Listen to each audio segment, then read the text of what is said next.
महाकारुणी तथागत भगवान बुद्ध, परमपूज्य विश्वरत्न डॉक्टर बाबासाहेब आंबेडकर, क्रांतिसूर्य ज्योतिबा फुले यांच्या स्मृतींना, प्रतिमांना आणि विचारांना विनम्र अभिवादन.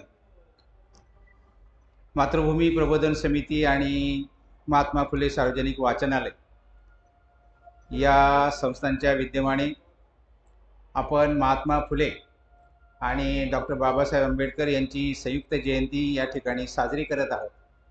11 तारखेला आपण महात्मा फुले जयंती साजरी केली. उद्या आपण डॉक्टर बाबासाहेब आंबेडकरांची जयंती साजरी करत आहोत आणि म्हणून मधल्या काळामध्ये हा जो 3-4 दिवसाचा प्रोग्राम आहे समितीने आखलेला, त्यानुसार आज आपण एक PPT सत्र व्याख्यान हे या ठिकाणी आयोजित केलेलं आहे आणि त्या दृष्टीनं आपण ह्या कार्यक्रमाचा प्रारंभ करणार आहोत.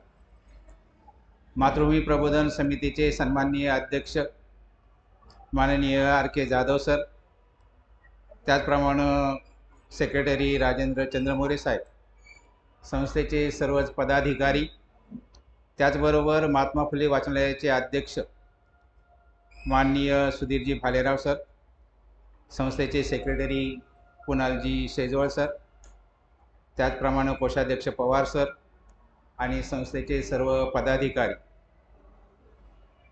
या सर्वांना मी सविनय जय भीम करतो. आज आपण हा जो कार्यक्रम आयोजित केलेला आहे, या कार्यक्रमाचं सर्व श्रेय जे आहे ते खरं म्हणजे आपल्यासमोर जे उपस्थित आहेत ते आमचे मित्र, वसुंधरा मित्र मिलिंद पगारे सर. सर उभे राहा. मिलिंद पगारे सरासाठी आपण जोरदार टाळ्या वाजवून त्यांचं या ठिकाणी स्वागत करूया. त्याचं कारण असं आहे बांधवानो, की मी काही फारसा टेक्नोसावी नाही आहे, परंतु मी जेव्हा हा डॉक्टर बाबासाहेब आंबेडकरांचा जीवन प्रवास हा जो लेखमाला मी तयार केली 2009 मध्ये, तेव्हा ती लिखित स्वरूपामध्ये होती आणि चालू परिस्थितीमध्ये स्वतःलाही आपण अपडेट करावं या उद्देशाने पगारे सरांना मी असा विषय ठेवला की माझ्याकडे जे लिटरेचर आहे किंवा मी जे लेखन केलेलं आहे ते जर आपल्याला दृश्य स्वरूपामध्ये करायचं असेल तर काय करता येईल. आणि मग त्यांनी कुठल्याही प्रकारचा संकोच न करता मला हे PPT प्रेझेंटेशन जे आहे ते करून दिलेलं आहे. आणि महत्त्वाची गोष्ट अशी आहे सर की हे करत असताना माझ्या मनामध्ये ज्या ज्या संकल्पना होत्या हे उतरवण्यासाठी, त्या सर्व संकल्पना मी त्यांच्यासमोर मांडल्या आणि कुठल्याही प्रकारचा संकोच न करता, कुठल्याही प्रकारचा कंटाळा न करता, कुठल्याही प्रकारे त्याच्यामध्ये आडकाठी न घेता मी जसं जसं सांगत गेलो तसं तसं माननीय पगारे सरांनी हे अतिशय चांगल्या पद्धतीनं करून दिलेलं आहे. ते मला आता तुमच्यासमोर सादर करायचंच आहे. तेव्हा मी वसुंधरा मित्र मिलिंद पगारे सर यांचे मनपूर्वक आभार मानतो की त्यांनी हे अतिशय, माझा हा ड्रीम प्रोजेक्ट आहे असं म्हणायला हरकत नाही आणि हा त्याचा दुसरा प्रयोग आहे. काल एक प्रयोग झाला तो टागोरनगरच्या विहारामध्ये झाला आणि हा दुसरा शो आहे. त्यामुळं व्याख्यान देताना आपण जे काही सांगतो ते लोक निश्चितचपणे ऐकतात, परंतु त्याचबरोबर जर आपण जे काही सांगतो आहोत ते जे दृश्य स्वरूपात जर दाखवलं तर त्याचा अधिक परिणाम लोकांवर होतो, विद्यार्थ्यांवर होतो आणि आपल्यालाही काय आपण जे करतो आहोत ते कळतं. त्यानुसार हा प्रोजेक्ट मी तयार केलेला आहे. म्हणून या दोन्ही महापुरुषाच्या जयंतीच्या मी सर्वप्रथम आपणा सर्वांना हार्दिक शुभेच्छा देतो आणि माझ्या कार्यक्रमाला आपण सुरुवात करत आहोत. तेव्हा कार्यक्रमाला उपस्थित असलेले सर्व भगिनी आणि बंधुजन, आपण डॉक्टर बाबासाहेब आंबेडकरांचा हा जो प्रवास आहे, हा प्रवास खरं म्हणजे मी 5 टप्प्यामध्ये तयार केलेला आहे. 5 टप्प्यामध्ये यासाठी तयार केलेला आहे की बाबासाहेबांचं हे संपूर्ण जीवनचरित्र, बाबासाहेबांचं कार्य आणि बाबासाहेबांची विचारधारा लक्षात घ्या. बाबासाहेबांचं चरित्र, बाबासाहेबांचं कार्य आणि बाबासाहेबांचं संपूर्ण विचारधारा हे सगळं केवळ एका 15-20 मिनिटाच्या किंवा तासाभराच्या व्याख्यानात होत नाही. म्हणून हा जो पॉवरपॉईंट प्रोजेक्ट आहे, हा प्रोजेक्ट मी 5 भागामध्ये तयार केलेला आहे आणि त्याचं संपूर्ण 5 भागामध्ये पूर्ण दिवसाचं ते वर्कशॉप आहे. म्हणजे सकाळी 10ला सुरू झालं तर 1 वाजेपर्यंत पहिलं सत्र होतं, लंच झाला की दुपारी 2 नंतर किंवा 3 नंतर सुरू होतं आणि 5 वाजेपर्यंत दुसरं सत्र. असे 5 तासाचे 5 लेक्चर आहेत सर हे. तर त्या दृष्टीने मी त्याची आखणी केलेली आहे. म्हणून तुम्हाला हे जे 5 भाग आहेत हे मी कसे बनवलेले आहेत ते प्रथम सुरुवातीला सांगतो.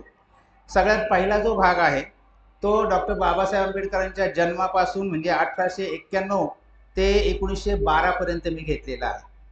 1912 साठी यासाठी घेतलेला आहे की इथे बाबासाहेबांचं जे प्राथमिक शिक्षण आहे ते पूर्ण झालेलं आहे. याच्यामध्ये बाबासाहेबांचा जन्म, बाबासाहेबांचं शिक्षण जे झालं बाबासाहेबांचं प्राथमिक ते दापोली, सातारा आणि मुंबई अशा 3 ठिकाणी झालेलं आहे आणि त्या दृष्टीनं हा विषय मी त्याच्यामध्ये घेतलेला आहे. त्याच कालावधीमध्ये बाबासाहेबांचा विवाह, बाबासाहेबांनी BA उत्तीर्ण केलं आणि बाबासाहेब बडोद्याला नोकरीला गेले, असा हा पहिला कालावधी 1891 ते 1912चा आहे. दुसरा जो कालावधी आहे तो 1913 ते 1923 पर्यंतचा मी घेतलेला आहे. 1913 साली बाबासाहेब परदेशात गेलेले आहेत, अमेरिकेला गेलेले आहेत आणि 23 साली परत आलेले आहेत. त्यामुळे या 10 वर्षामध्ये बाबासाहेबांनी परदेशाचा प्रवास केलेला आहे, परदेशात वास्तव्य केलेलं आहे. म्हणून परदेशामध्ये विशेषतः अमेरिका असेल, इंग्लंड असेल आणि जर्मनी असेल या ठिकाणी बाबासाहेबांनी या कालावधीत वास्तव्य केलेलं आहे, उच्च शिक्षण घेतलेलं आहे. त्याचप्रमाणे बाहेर परदेशात असताना इकडे मुंबईमध्ये बाबासाहेबांचा जो परिवार होता, बाबासाहेबांच्या जे सांसारिक जबाबदाऱ्या होत्या त्याही बाबासाहेबांनी कशा पार पाडल्या हे मी त्याच्यामध्ये दर्शवण्याचा प्रयत्न केलेला आहे. ही सगळ्यात महत्त्वाची गोष्ट आहे. त्याच्यानंतर तिसरा कालावधी 1924 ते 1935 पर्यंत मी घेतलेला आहे. 1924ला बाबासाहेब भारतात परत आले, त्यांनी वकिली सुरू केली, चळवळीला प्रारंभ केला. ब्रिटिश कालावधीमध्ये जेवढे कमिशन भारतात आले त्या कमिशन पुढे साक्ष दिलेले आहेत. अनेक संस्थांची बाबासाहेबांनी स्थापना केलेली आहे. याच कालावधीमध्ये 3 ज्या गोलमेज परिषदा झाल्या, लक्षात घ्या 3 गोलमेज परिषदा झालेल्या आहेत. आपल्याला फक्त 2च गोलमेज परिषदा माहीत आहेत. त्यामुळं मुद्दा असा आहे की या PPT प्रेझेंटेशनमधून जे काही अप्रकाशित माहिती आहे बाबासाहेबांच्या विषयी ती प्रकर्षाने मला मांडण्याचा प्रयत्न केलेला आहे. म्हणून या 3 परिषदा झालेल्या आहेत आणि 1935 साली माता रमाईचं निधन झालेलं आहे. म्हणून तिसरा कालावधी जो आहे तो 1924 ते 1935 असा घेतलेला आहे. त्याच्यानंतर चौथा कालावधी 1936 ते 1948 घेतलेला आहे. माता रमाईंचं 35 साली निधन झालं आणि बाबासाहेब आंबेडकर पूर्णतः एकाकी झाले बघा. त्याच्यामुळे 1936 ते 1948 का घेतलं तर बाबासाहेबांनी दुसरा विवाह 1948 मध्ये केलेला आहे. म्हणून 1936 ते 1948 बाबासाहेब अतिशय एकाकी जीवन जगलेले आहेत. या संपूर्ण कालावधीमध्ये त्यांनी दिल्लीला वास्तव्य केलेलं आहे.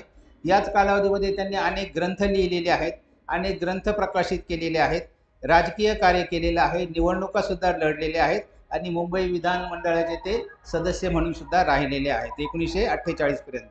आणि शेवटचा कालावधी जो आहे तो आहे 1949 ते 1956.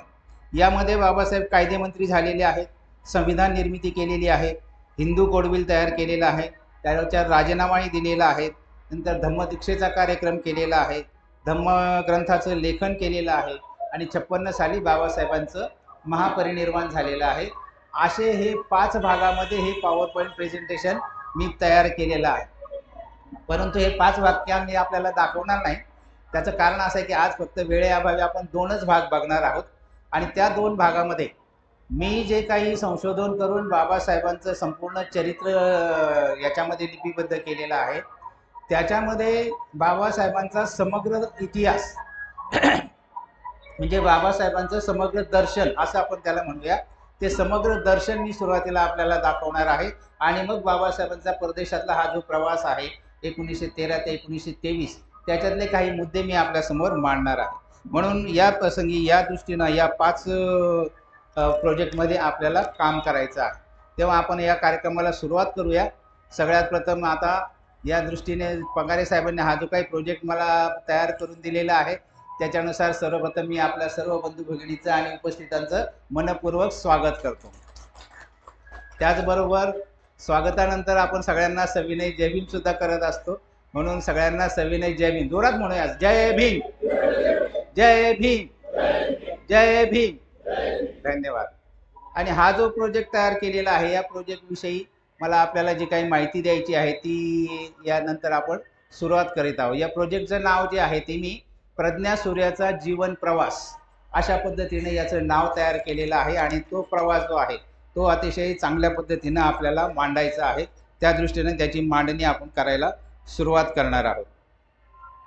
बाबासाहेबांचं जे बालपण आहे त्या बालपणी बाबासाहेबांना जो काही इतिहास जो काही समजून घ्यायला लागलं त्याच्यामध्ये आपल्या असं लक्षात येतं की बालपणी बाबासाहेबांना त्यांच्या वडिलांनी रामायण आणि महाभारत सांगितलेलं आहे, हे सगळ्यांना माहीत आहे आणि आपल्यालाही तेच शिकवल्या गेलेलं आहे. आपण जेव्हा रामायण महाभारत शिकलो त्यामुळे रामायण महाभारतातला सगळा इतिहास आपल्याला माहीत आहे. बघा, मुद्दा असा आहे की मी जेव्हा असं म्हणेल की वक्रतुंड महाकाय असं जेव्हा मी म्हणेल तेव्हा आपल्यासमोर कोण उभा राहतो? कोण उभं राहतं? कोण सांगेल? सांगायचं कोण सांगेल? वक्रतुंड महाकाय म्हणजे आपल्यासमोर लगेच गणपती उभा राहतो, कारण ते नामाभिधान आपल्या मनावर बिंबवलं गेलेलं आहे साहेब, हो की नाही? मी जर असं म्हणालो की ओम नमः शिवाय तर कोण उभं राहतं आपल्यासमोर? शंकर उभा राहतो, हो की नाही? पण आता तुम्ही सगळे जाणकार आहात म्हणून ठीक आहे, परंतु इतर ठिकाणी मी जेव्हा असं सांगतो की मी जेव्हा असं म्हणेल की सकल विद्यम विदुरयानं देवरूपम सुजीव, कोण उभं राहतं आपल्यासमोर? कोण उभं राहतं? कोण कोण उभं राहतं? बाबासाहेब आंबेडकर उभे राहतात. म्हणून आपल्याला सगळ्या हिंदू देवदेवतांचा इतिहास आपल्या सगळ्यांना माहीत आहे, परंतु बाबासाहेबांचा इतिहास मात्र आपल्याला माहीत नसतो. म्हणून ही भीमस्मरण भीमस्तुती याच्यावर जे काही आता वेगवेगळे मतप्रवाह होत आहेत त्या मतप्रवाहाचा जर विचार केला तर आपण फक्त एवढं सकारात्मक दृष्टिकोन ठेवून एवढंच बघायचं आहे की भीमस्तुती जी आहे ती बाबासाहेबांच्या व्यक्तिमत्वाचं वर्णन आहे आणि भीमस्मरण जे आहे ते बाबासाहेबांच्या कार्याचं वर्णन आहे. आणि अशा दृष्टीनं जेव्हा आपण बघतो तेव्हा हे सगळं शिकत असताना आपल्याला बाबासाहेब आंबेडकरांच्या या सगळ्या गावची आणि सुरुवातीची माहिती घ्यायची आहे. म्हणून आपण पुढे जात असताना आपण एक ह्या कार्यक्रमाची सुरुवात जी आहे, ज्यांचं मी नाव घेतलं मिलिंद पगारे साहेब यांनी अतिशय कलात्मक पद्धतीने हे बनवून दिलेलं आहे. म्हणून या कार्यक्रमाची सुरुवात जसं आपले गोपीचंद पगारे साहेब आहेत हे त्यांच्या अध्यक्षतेमध्ये किंवा आता सुधीरजी भालेराव आहेत त्यांच्या अध्यक्षतेमध्ये कुठलाही कार्यक्रम जर आपल्याकडे असला तर आपण कार्यक्रमाची सुरुवात बोधिवृक्षाचं पूजन करून करत असतो. आणि ही कल्पना मी जेव्हा पगारे साहेबांच्या समोर मांडली तेव्हा त्यांनी त्याच्यावर अतिशय सुंदर पॉवर पॉईंट प्रेझेंटेशन केलेलं आहे.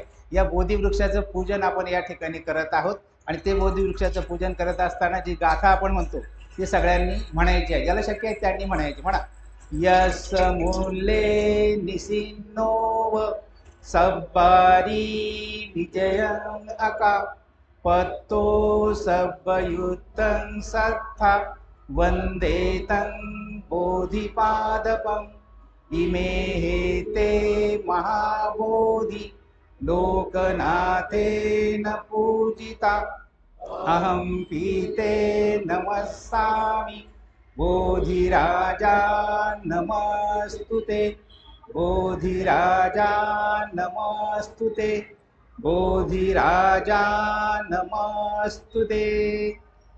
अशा पद्धतीने हे पॉवर पॉईंट प्रेझेंटेशन जे आहे ते अतिशय कलात्मक पद्धतीने केलेलं आहे. आणि मग याची सुरुवात जेव्हा मी केलेली आहे ती बाबासाहेब आंबेडकरांचं किंवा या सकपाळ परिवाराचं, इथे पण लक्षात घ्या साहेब, बाबासाहेब आंबेडकरांचं जे नाव आहे ते नाव बरेच लोक सपकाळ असं म्हणतात.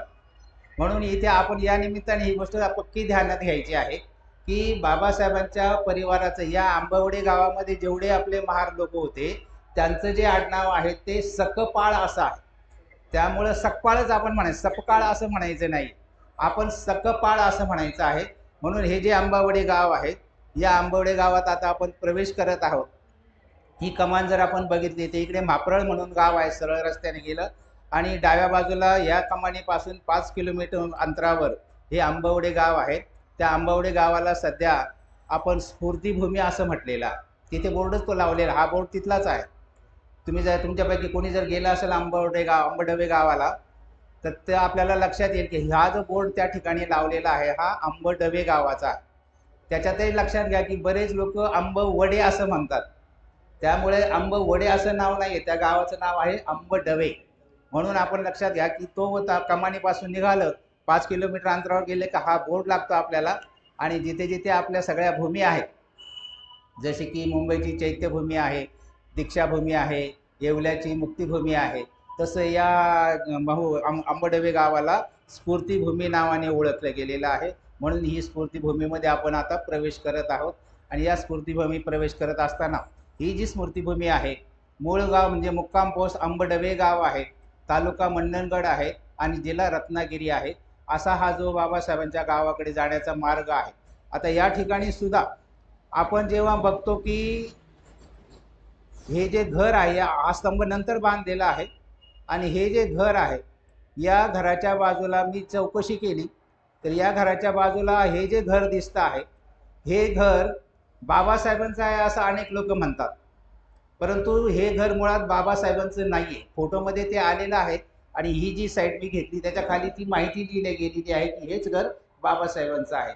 परंतु मी जेव्हा त्याचा सखोल चौकशी केली, इतिहास बघितला, तेव्हा इथे जे हे घर दिसतं आहे हे बाबासाहेबांचं नाही आहे, फक्त ती साईटमध्ये ते आलेलं आहे. मग बाबासाहेबांचं घर कुठे होतं? तर बाबासाहेबांचं घर ज्या गल्लीमध्ये होतं त्या गल्लीमध्ये मग आपण गेलो. हा स्तंभ उभा केलेला आहे तिथे, आपण पाहिला असेल सगळ्यांनी. आता ट्रिप गेली होती ना तुमची, पालीच्या विद्यार्थ्यांची ट्रिप गेली होती, तिथे हा बघितला असेल. पगारे सर बघितला की नाही हा स्तंभ? बघितला ना? तर या स्तंभा हे जे आंबडवे गाव आहे त्याची आता ओळख ही अशा पद्धतीने झालेली आहे. आणि मग बाबासाहेबांचं मूळ निवासस्थान जे आहे तिथे ही अशी कमान तयार केलेली आहे आणि या कमानीतून आपण मध्ये प्रवेश केला की मग बाबासाहेबांचं जे मूळचं घर होतं ते मूळचं घर जे आहे त्या मूळच्या घरामध्ये हे असं पूजास्थान आता तिथे मांडलेलं आहे बघा. हे जे पूजास्थान आहे हे पूजास्थान या पद्धतीचं मांडलेलं आहे. तिथे बाबासाहेबांची मूर्ती ठेवलेली आहे. पाठीमागे एक जुन्या पद्धतीची भगवान बुद्धांची मूर्ती ठेवलेली आहे. म्हणजे जुनं कर्मभूमी बुद्धविहार ज्यांना आठवत असेल त्या बुद्धविहारामध्ये जशी पिकेजी अशी मूर्ती त्या ठिकाणी होती, तीच मूर्ती या ठिकाणी सुद्धा ठेवलेली आहे. याचा ही खूप जुनी मूर्ती आहे आणि ती मूर्ती आणि बाजूला जो कलश दिसतो आहे त्या कलशमध्ये बाबासाहेबांच्या अस्थी ठेवलेल्या आहेत आणि या ठिकाणी मूळ बाबासाहेबांचं निवासस्थान होतं. आता ते निवासस्थान राहिलेलं नाही, परंतु ती जतन करून ठेवण्यासाठी जिथे मालोजी सकपाळ राहत होते, मालोजी सकपाळ ज्या घरामध्ये राहत होते त्याच घरामध्ये आता या पद्धतीची मांडणी करून तिथे बुद्धविहार केलेला आहे आणि त्याला विश्वभूषण डॉक्टर बाबासाहेब आंबेडकर स्मारक असं म्हटलेलं आहे. ते आंबडवे गाव आहे. हे मालोजी परिवार आणि सकपाळांचं मूळ गाव आहे, हे आंबडवे गाव आहे. आता लक्षात घ्या की हे जे आंबडवे गाव आहे हे आंबडवे गाव आणि या गावाचा जो सकपाळ परिवार आहे, हा जो सकपाळ परिवार आहे इतिहास असं सांगतो की हा संपूर्ण सकपाळ परिवार जो आहे आंबडवे गावाचा हा सर्व परिवार सैन्यामध्ये भरती झालेला होता. बहुतांश महार लोक त्या काळातले सैन्यामध्ये भरती झालेले होते आणि त्यानुसार मालोजी सकपाळ जे आहेत हे सुद्धा सैन्यामध्ये भरती झालेले होते. आपल्याला इतिहास माहीत आहे.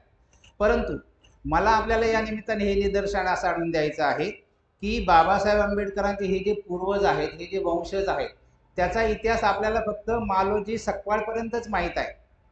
आता ह्या ज्या घटना आहेत किंवा हा जो इतिहास मी सांगतो आहे तुम्हाला हा 1865 सालचा इतिहास आहे आणि 1865 साली हे जे आंबडवे गाव आहे या आंबडवे गावामध्ये राहणारी जी महार मंडळी होती हे 3 पंथामध्ये विभागले गेलेले होते.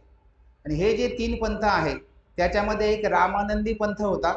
त्या रामानंदी पंथामध्ये जे काही लोक होते ते अतिशय अशिक्षित आणि अंधश्रद्धाळू होते. दुसरा पंथ कबीरपंथी होता. या कबीरपंथीमध्ये काही महार लोक होते, काही महारांचे मुसलमान झालेले होते आणि काही महारांचे हिंदू झालेले होते. त्याच्यामुळे हे जे कबीरपंथी आहेत त्यांना बाटगे असं नाव त्या काळात दिलं गेलेलं होतं आणि त्याच परिवारामध्ये या मालोजी सकपाळांचा परिवार राहत होता. म्हणून मालोजी सकपाळ हे कबीरपंथी होते, एवढं फक्त लक्षात घ्यायचं आहे. आणि तिसरा जो पंथ होता तो नाथ पंथ होता. आंबडवे गावामध्ये हे जे 3 पंथ होते महारांचे त्याच्यामध्ये पहिला होता रामानंदी, दुसरा होता कबीरपंथी आणि तिसरा होता नाथपंथी. नाथ म्हणजे नाथ जो संप्रदाय आहे त्या नाथ संप्रदायाचा या समाजावर खूप मोठा प्रभाव होता. त्यांना गोसावी महार असं सुद्धा म्हटलं जात असे आणि अशा पद्धतीने हे 3 पंथ त्या ठिकाणी होते आणि रामजी बाबा 1865च्या अगोदर त्या ठिकाणी राहत होते. आता मुद्दा आपल्याला असा लक्षात घ्यायचा आहे की 1865 पर्यंत मालोजी सकपाळांचा आपल्याला इतिहास सापडतो. परंतु त्याच्या अगोदरचा इतिहास जर बघितला तर 1818 मध्ये भीमा कोरेगावचं युद्ध झालेलं आहे आणि भीमा कोरेगावचं युद्ध जेव्हा झालेलं आहे त्या युद्धामध्ये ज्या ज्या नाग परिवाराने भाग घेतलेला आहे, हा नाग परिवार जो आहे हाच मुळामध्ये या सकपाळ परिवाराचा वंशज आहे साहेबांना, हे लक्षात घ्या. म्हणजे सकपाळ परिवाराचा आपल्याला पुरावा फक्त मालोजी पर्यंत सापडतो आणि मालोजीच्या अगोदर म्हणजे 1865 पर्यंत सापडतो आणि 1865 त्याच्या पाठीमागे गेले तर 1818, म्हणजे साधारण 50-60 वर्षाचा फरक आहे. मग 50-60 वर्षापूर्वीचे जे महार लोक होते, जे कोरेगावचं युद्ध लढलेलं आहे, ते नाग परिवारातले होते असा सुद्धा इतिहास आहे. आणि म्हणूनच बाबासाहेबांना हा इतिहास माहीत होता आणि बाबासाहेबांना हा इतिहास माहीत असल्यामुळे बाबासाहेब 1927 साली त्या कोरेगावच्या भीमास्तंभाला भेट द्यायला गेले आणि तेव्हापासून तिथे प्रथा पडलेली आहे. मुद्दा असा आहे की बाबासाहेब तिथे का जात होते, तर बाबासाहेबांचे वंशज जे आहे मालोजी सकपाळाच्या अगोदरचे ते नाग परिवारातले होते आणि ते भीमा कोरेगावच्या युद्धामध्ये लढलेले होते. हा सुद्धा इतिहास या निमित्ताने आपण लक्षात घ्यायचा आहे. अशा पद्धतीने हे आंबडवे गावचा संपूर्ण इतिहास आहे. आता मी जी माहिती गोळा केलेली आहे त्या माहितीच्या आधारे फक्त आपण वेळेच्या अभावी जास्त बोलत नाही, माहिती फक्त लक्षात घेऊन नावं फक्त बघा की मालोजी सकपाळ हे त्या काळातले आपले पूर्ण वंशज. आता आपले नायक आहेत डॉक्टर बाबासाहेब आंबेडकर म्हणून मी काय केलेलं आहे की बाबासाहेब आंबेडकर हे आपले नायक आहेत, त्यांना धरून त्यांचा जो गोतावळा आहे तो गोतावळा कोण कोण होता आणि कसा कसा होता त्याची एक यादी तयार केलेली आहे. म्हणून धर्माजी मुरबाडकर जे आहेत, आपल्याला कल्पना असेल धर्माजी मुरबाडकर कोण होते, भीमाबाईंचे वडील होते, म्हणजे मालोजी सकपाळांचे ते व्याही होते आणि त्या दृष्टीनं आपण त्यांच्याकडे बघायचं आहे की हे धर्माजी मुरबाडकर जे आहेत ते व्याही होते, म्हणजे भीमाबाईंचे वडील होते. म्हणजे इथे दोन आजोबा मी दिलेले आहेत, कारण मालोजी सकपाळांचा फोटो काही आपल्याला मिळत नाही कुठे, परंतु रामजी सकपाळांचा फोटो मिळतो म्हणून इथे दोन आजोबा मी सांगितलेले आहेत.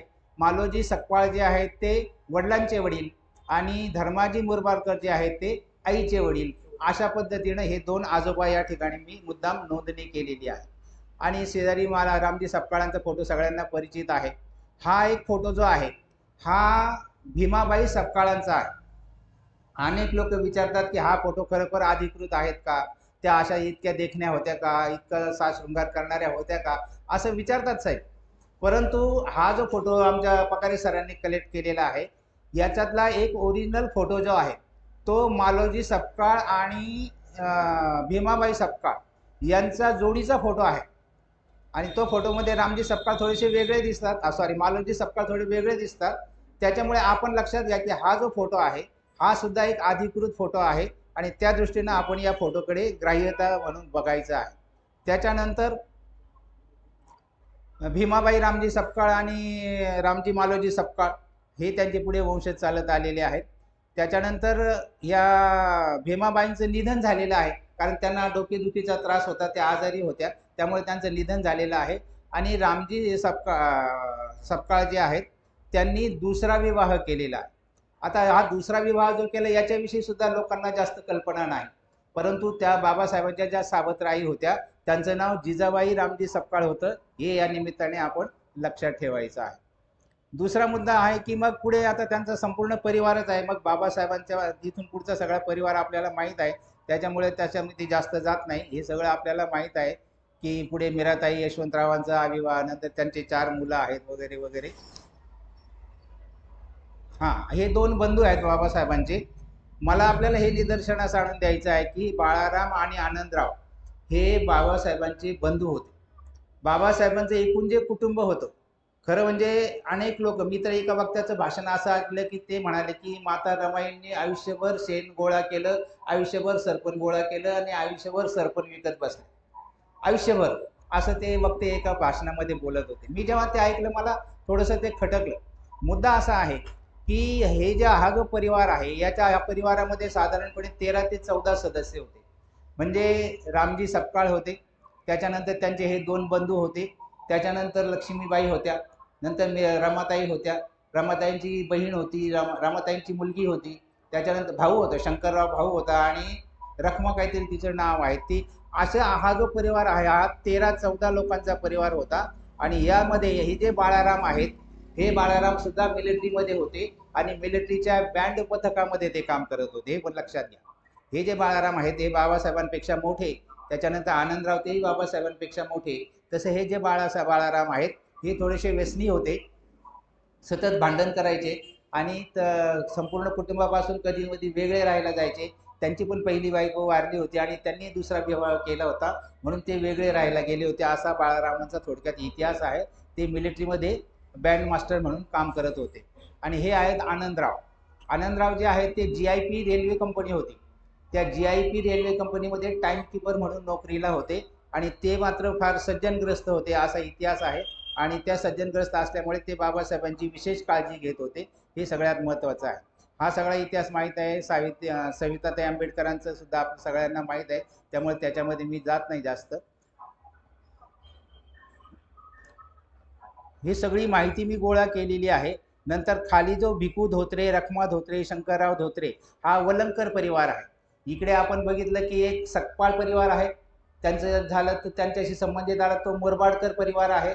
आणि मग माता रमाईचा जो परिवार आहे तो वलंगचा होता, त्याच्यामुळे त्यांना वलंकर पण म्हटलं जायचं, पण त्यांचं खरं आडनाव धोत्रे होतं.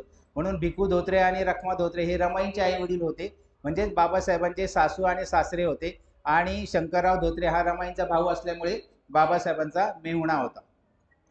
त्याच्यानंतर मी बाबासाहेबांचे जे गुरुवर्य आहेत या गुरुवर्यांचं संकलन केलेलं आहे. हे फक्त लक्षात घ्या की बाबासाहेबांचे जे गुरुवर्य आहेत ते गुरुवर्य दापोलीच्या शाळेपासून तर कोलंबिया विद्यापीठ, त्याच्यानंतर लंडनचं स्कूल ऑफ इकॉनॉमिक्स आणि त्याच्यानंतर जर्मनीचं बॉन विद्यापीठ, आणि इतके सगळे गुरुजन आहेत. हे गुरुजन मी गोळा केले, म्हणजे शोधले, त्यांची एक लिस्ट तयार केली. आणि ते करत असताना त्याच्याही व्यतिरिक्त बाबासाहेबांचे कोण कोण गुरु होते हे मला आपल्याला दाखवायचं आहे. मुद्दा असा आहे की हे जे कृष्णाजी आंबेडकर आहेत हे साताऱ्याच्या स्कूलमध्ये, अनेक लोक सांगतात की दापोलीच्या स्कूलमध्ये ते नाव दिलं गेलं, परंतु तसं नाही आहे. साताऱ्याच्या स्कूलमध्ये बाबासाहेब आंबेडकरांचं नाव लावलेलं असताना हे कृष्णाजी केशव आंबेडकर हे दुसरे पहिले शिक्षक आहेत आणि कृष्णाजी केळुसकर हे दुसरे कृष्णाजी आहेत. म्हणून हे दोन कृष्णाजी आहेत सर, हे लक्षात घ्या.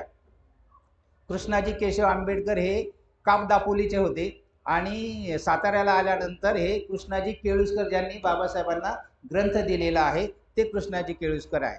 त्याच्यामुळे हे कृष्णाजी केळुसकर आंबेडकर आहेत, यांनी बाबासाहेबांना आपलं नाव दिलेलं आहे. साताऱ्याच्या स्कूलमध्ये ज्योतिबा झोडगे मास्तर होते. त्याच्यानंतर पुढे कोलंबिया विद्यापीठाकडे आपण येतो आणि कोलंबिया विद्यापीठामध्ये हे जे शिक्षक आहेत बाबासाहेबांचे, हे शिक्षक सुद्धा महत्त्वाचे आहेत, कारण या शिक्षकांनीच बाबासाहेबांना घडवलेलं आहे. म्हणून त्या दृष्टीनं बाबासाहेबांचे हे जे शिक्षक आहेत त्यांचं सुद्धा माहिती घेणं गरजेचं आहे. कोलंबिया विद्यापीठामध्ये हे गोल्डन वायझर नावाचे एक शिक्षक होते, त्याचप्रमाणे जॉन डुई नावाचे एक शिक्षक होते आणि तिसरे जे आहेत ते एडविन सेलिंगमन होते. या एडविन सेलिंगमनमध्ये बाबासाहेबांना खूप मदत केलेली आहे आणि चांगल्या पद्धतीनं शिकवलेलं सुद्धा आहे. लक्षात घ्या की ह्या कोलंबिया विद्यापीठामध्ये गुरु शिष्य असं नातं नव्हतं, म्हणजे विद्यार्थी असेल आणि शिक्षक असेल त्याच्यामध्ये गुरु शिष्याचं नातं नव्हतं, तर शिक्षक आणि गुरु किंवा शिक्षक आणि विद्यार्थी यांचं नातं जे आहे ते मित्रत्वाचं नातं होतं. म्हणून शिक्षक हे विद्यार्थ्याला फ्रेंड म्हणत असत आणि विद्यार्थी शिक्षकांना सुद्धा फ्रेंड्स म्हणत असत. त्या दृष्टीने हे जे तीन शिक्षक आहेत हे शिक्षक खऱ्या अर्थानं बाबासाहेबांसाठी मार्गदर्शक ठरलेले आहेत आणि चांगल्या पद्धतीने त्यांनी बाबासाहेबांना शिक्षण दिलेले आहेत, म्हणून त्यांची माहिती घेणं हे आपल्या दृष्टीनं फार महत्त्वाचं आहे. त्याच्यानंतर लंडन स्कूल ऑफ इकॉनॉमिक्स. आता बाबासाहेबांचा हा जो प्रवास आहे हा अमेरिकेचा पहिला प्रवास आहे, अमेरिकेनंतर लंडनचा प्रवास आहे आणि लंडन नंतर जर्मनीचा प्रवास आहे. अशा पद्धतीनं बाबासाहेबांनी 3 देशांचा प्रवास केलेला आहे. म्हणून अमेरिकेतल्या कोलंबिया विद्यापीठामध्ये बाबासाहेब शिकले.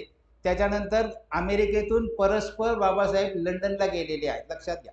आणि सगळ्यात महत्त्वाची गोष्ट की बाबासाहेब जेव्हा अमेरिकेला गेलेले आहेत तेव्हा अमेरिकेला बाबासाहेब हे बोटीने गेलेले आहेत साहेबांना. अनेक लोक व्याख्यानामध्ये सांगतात की बाबासाहेब विमानाने अमेरिकेला गेले, परंतु विमान सेवा त्यावेळेस भारतामध्ये उपलब्ध नव्हती आणि जी उपलब्ध होती ती फार कॉस्टली होती, खर्चिक होती. म्हणून बाबासाहेबांनी हा जो प्रवास केलेला आहे हा बोटीने केलेला आहे, एवढं फक्त लक्षात घ्या. मी जेव्हा याच्यावर अभ्यास करतो तेव्हा आपल्याला अनेक लोक असं सांगतात की बाबासाहेब अमेरिकेला गेले. ओके, गेले, इथपर्यंत ठीक आहे. मी त्याच्या पुढे जाऊन थोडासा अभ्यास केला की बाबासाहेब जर अमेरिकेला गेले असतील तर 22 वर्षाचे तरुण आहेत. 1891चा जन्म आहे आणि 1913ला बाबासाहेब अमेरिकेला गेलेले आहेत, म्हणजे 22 वर्षाचे तरुण आहेत साहेब ते. मग ज्या ग्रस्ताने किंवा ज्या मुलाने कधी रत्नागिरी सोडलेली नाही, तो मुलगा एकदम अमेरिकेला जातो आणि मग अमेरिकेमध्ये पाऊल ठेवल्यानंतर ते कुठे गेले असतील, ते कुणाला भेटले असतील, त्यांनी कुणाकडे चौकशी केली असेल, त्यांचा पहिला मुक्काम अमेरिकेमध्ये कुठे झालेला असेल, त्यांना कोणी मार्गदर्शन केलं असेल, हे सगळा शोध घेणं गरजेचं आहे.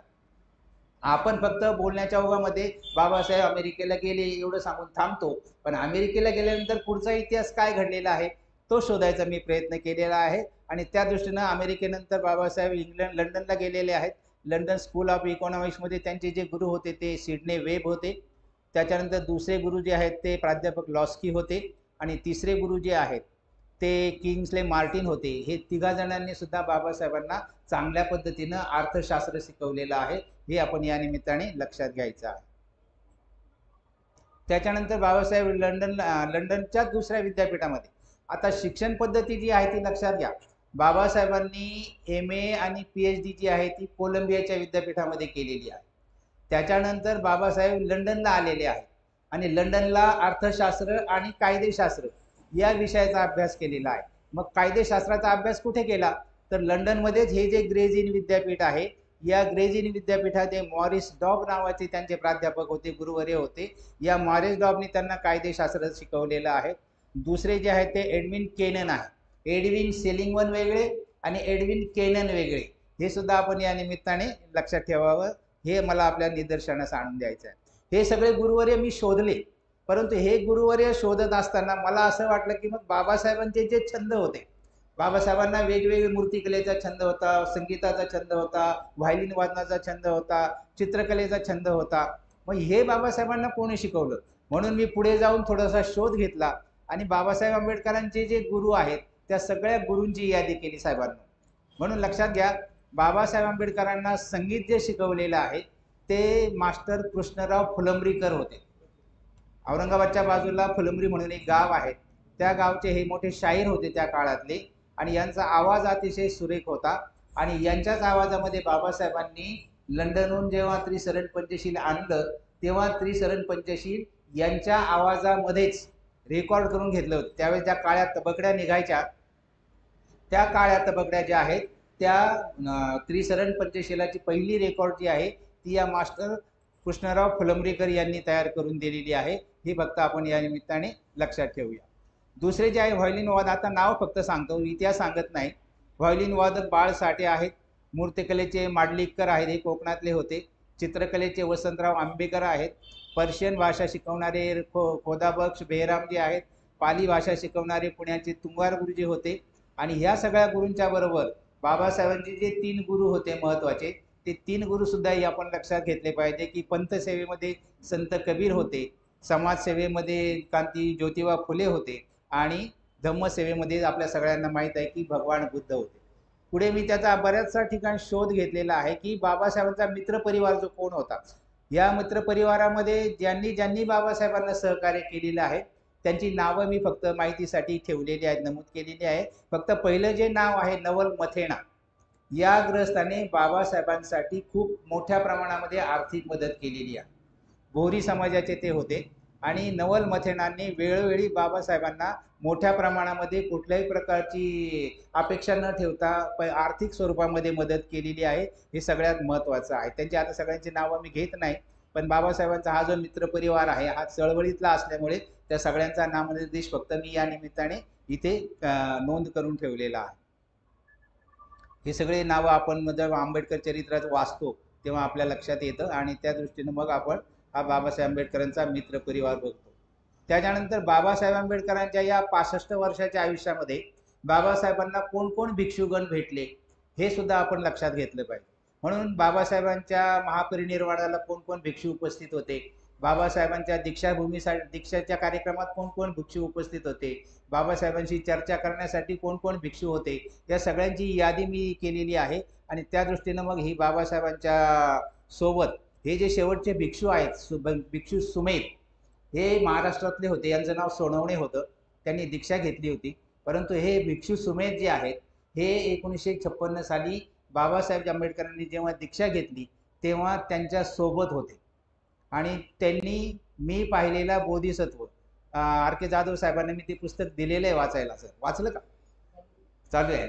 तर ते मी पाहिलेला बोधिसत्व नावाचं पुस्तक लिहिलेलं आहे त्यांनी, आणि त्या पुस्तकामध्ये या बनते सुमेरनी संपूर्ण इतिहास धम्मदीक्षेचा खरा इतिहास, कारण ते प्रत्यक्ष उपस्थित होते, फोटोमध्ये ते स्वतः दिसतात, हे आपण त्या फोटोतल्या आणि याच्यात बघितलं तर लक्षात येईल. तर अशा प्रकारे बाबासाहेबांच्या सहवासातील हा भिक्षुगण होता. त्याच्यानंतर सगळ्यात महत्त्वाची गोष्ट की बाबासाहेबांचं व्यक्तिमत्व कसं होतं. आपण जेव्हा विचार करतो की आपल्याला सगळ्या देवदेवतांचे व्यक्तिमत्व माहिती आहे, परंतु बाबासाहेबांची उंची किती होती असं जर विचारलं सगळ्यांना, हा अभ्यासाचा भाग आहे थोडक्यात, परंतु महत्त्वाची गोष्ट आपल्या माहितीत असला पाहिजे. बाबासाहेबांची उंची किती होती, मी हे खरं म्हणजे 1927 सालचं वर्णन कलेक्ट केलेलं आहे. तर बाबासाहेबांची उंची जी आहे ती 5 फूट 7 इंच होती.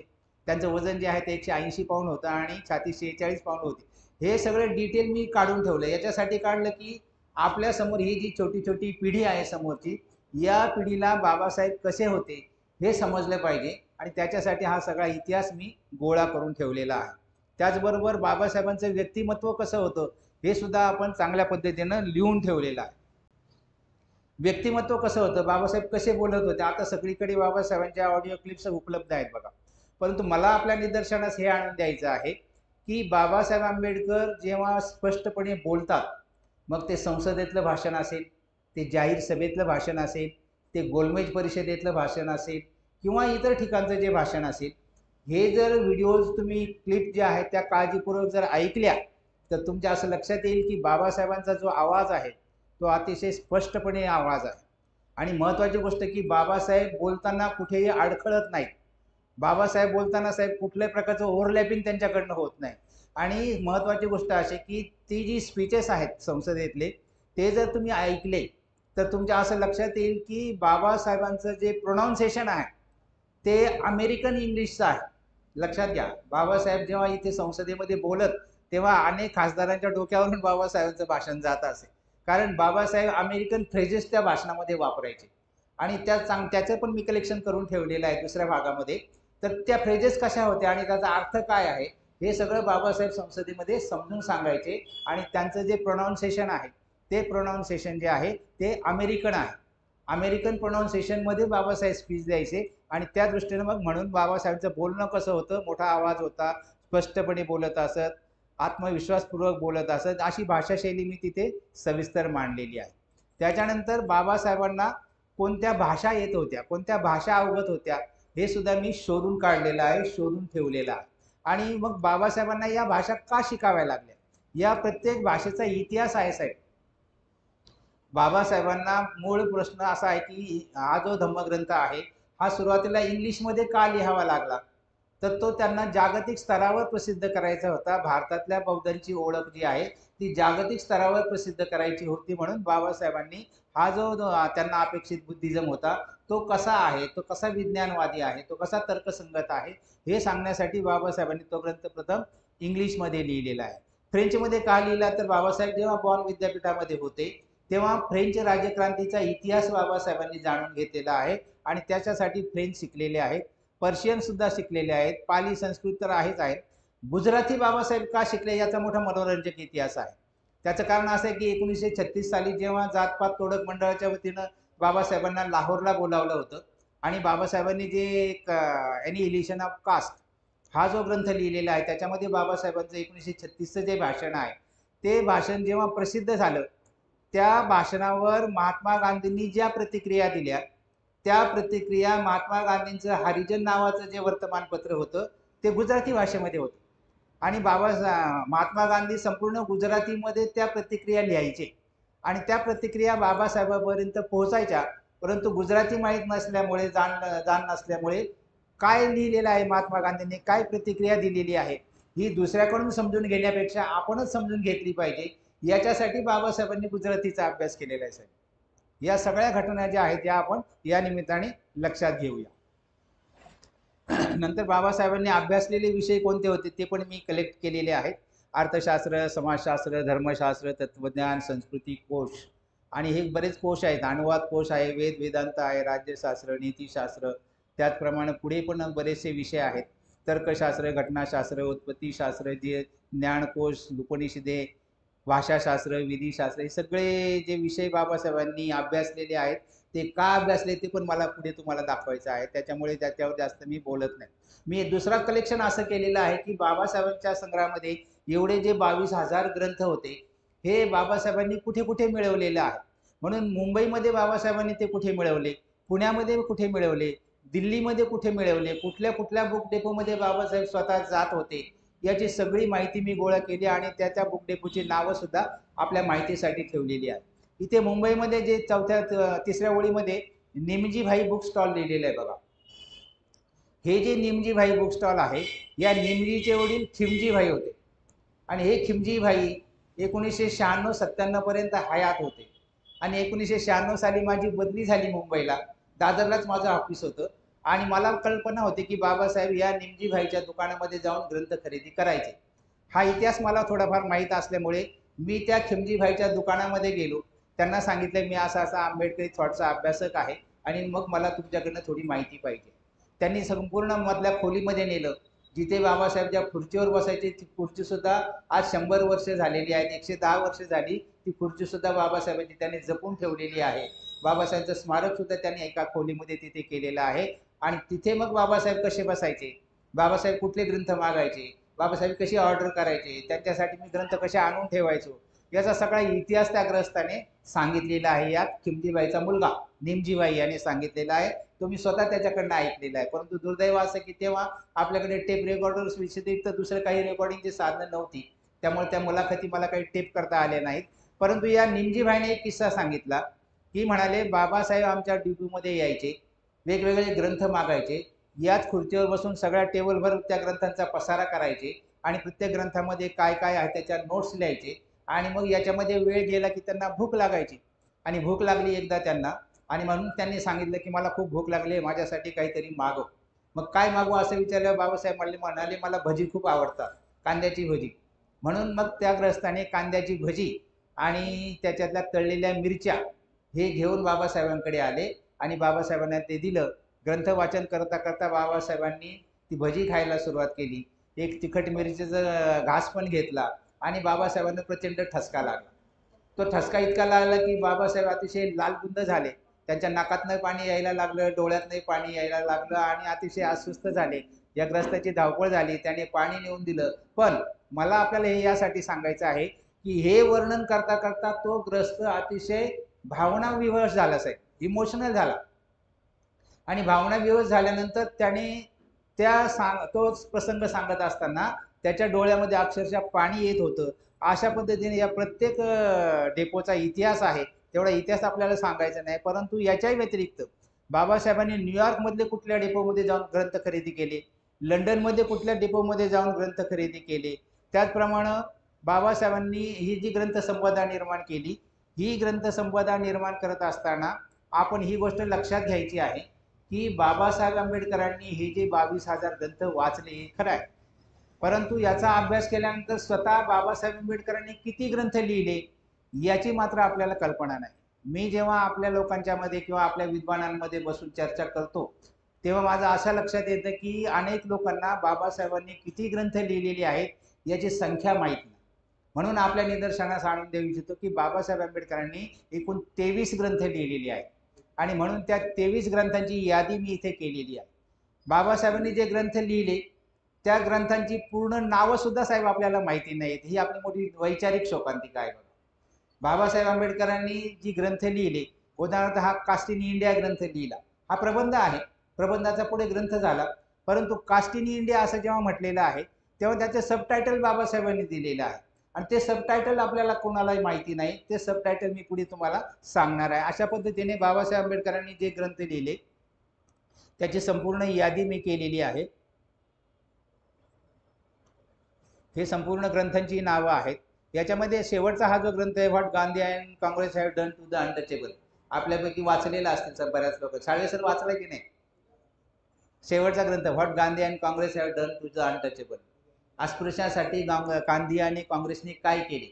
मला हे आपल्याला या निदर्शनासाठी सांगायचं आहे की या ग्रंथामध्ये बाबासाहेब आंबेडकरांनी त्या काळामध्ये भारतामध्ये किती इलेक्शन पद्धती राबवता येतील याच्याविषयी या ग्रंथामध्ये लेखन केलेलं आहे आणि एकूण 7 निवडणुका पद्धती सांगितलेल्या आहेत. कोणत्या कोणत्या निवडणुका पद्धती भारतामध्ये राबवता येतील त्याचा संपूर्ण इतिहास जो आहे, अशा 7 पद्धती बाबासाहेबांनी त्याच्यामध्ये नमूद केलेल्या आहेत. हे मी ग्रंथ जेव्हा अभ्यासत होतो तेव्हा एलिनॉर झेलियट, तुम्हाला कदाचित हे नाव ऐकून असाल, त्या एलिनॉर झेलियट जे आहेत यांनी बाबासाहेब आंबेडकरवर पहिल्यांदा PhD केलेली आहे. आणि आपण फक्त ढोबळमानाने वाचन करतो साहेब, पण या वाचनाची दुसरी बाजू अशी आहे की या लोकांमध्ये, विद्वानांमध्ये, म्हणजे बाबासाहेब आंबेडकरांमध्ये आणि गांधीजीमध्ये काय पत्रव्यवहार झाला हे मात्र आपल्याला कोणालाच वाचायला मिळत नाही. आपण तो वाचला पाहिजे.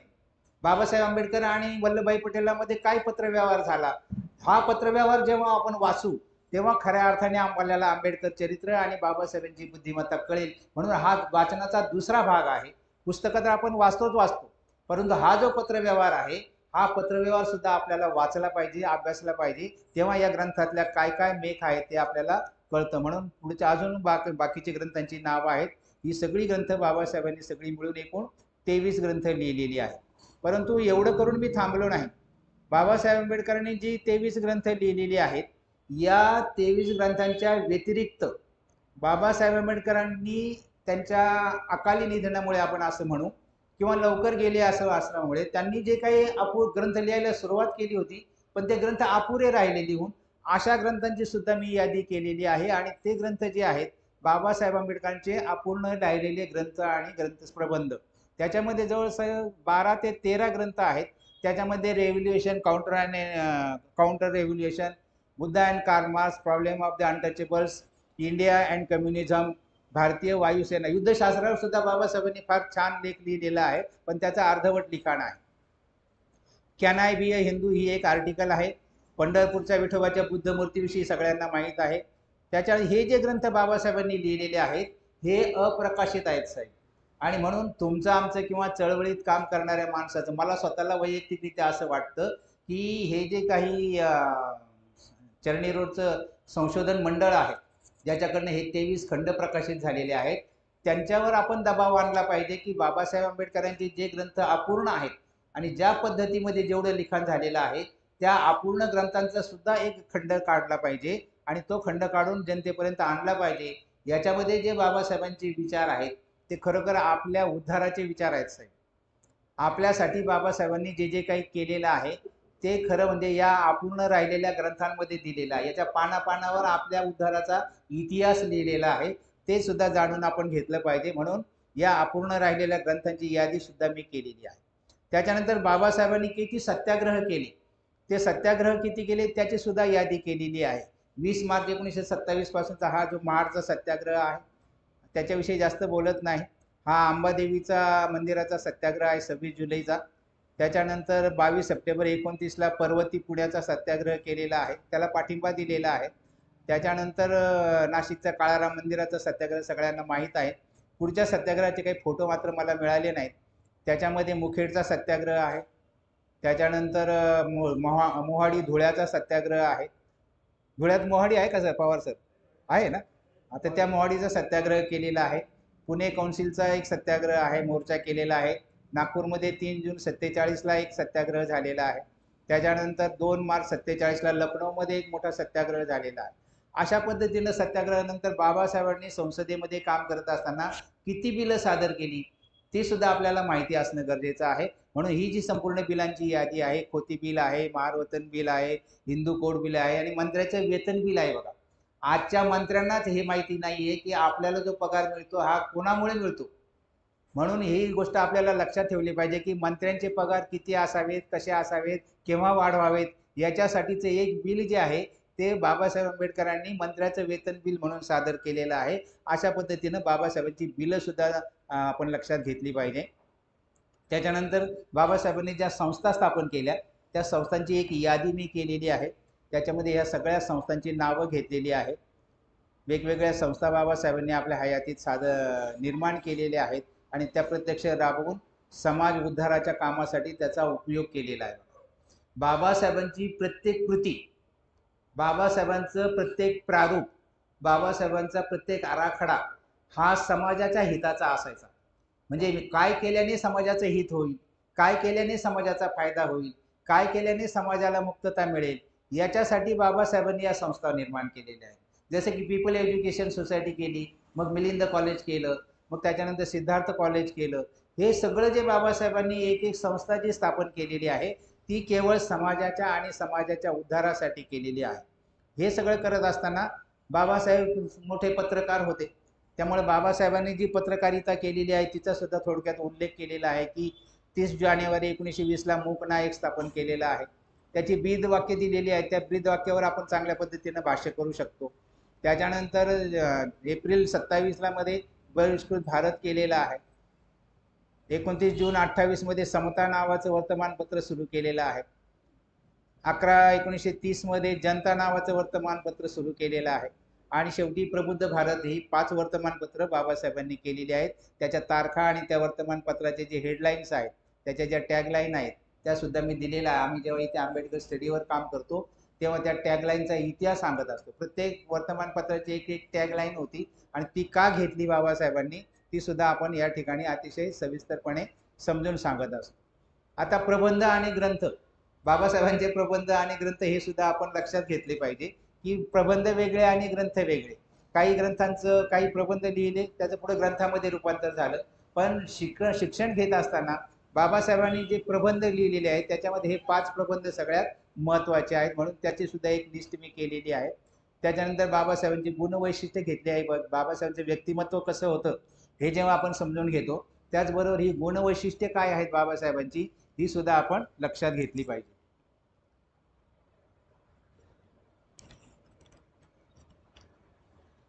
आणि हे सगळं प्रत्यक्ष घडलेलं आहे, केवळ बाबासाहेबांना विशेषण लावायची म्हणून नाही आहे साहेब. की बाबासाहेब कसे होते हा प्रत्येक पैलू बाबासाहेबांचा आहे बघा. म्हणून ही बाबासाहेबांची गुणवैशिष्ट्ये जी आहेत ती आपण लक्षात घेतली पाहिजे. आपण फक्त भाषणाची सुरुवात जी करतो ती भाषणाची सुरुवात करत असताना परमपूज्य बोधिसत्व विश्वरत्न या 2 उपाधी लावून भाषणाची सुरुवात करतो.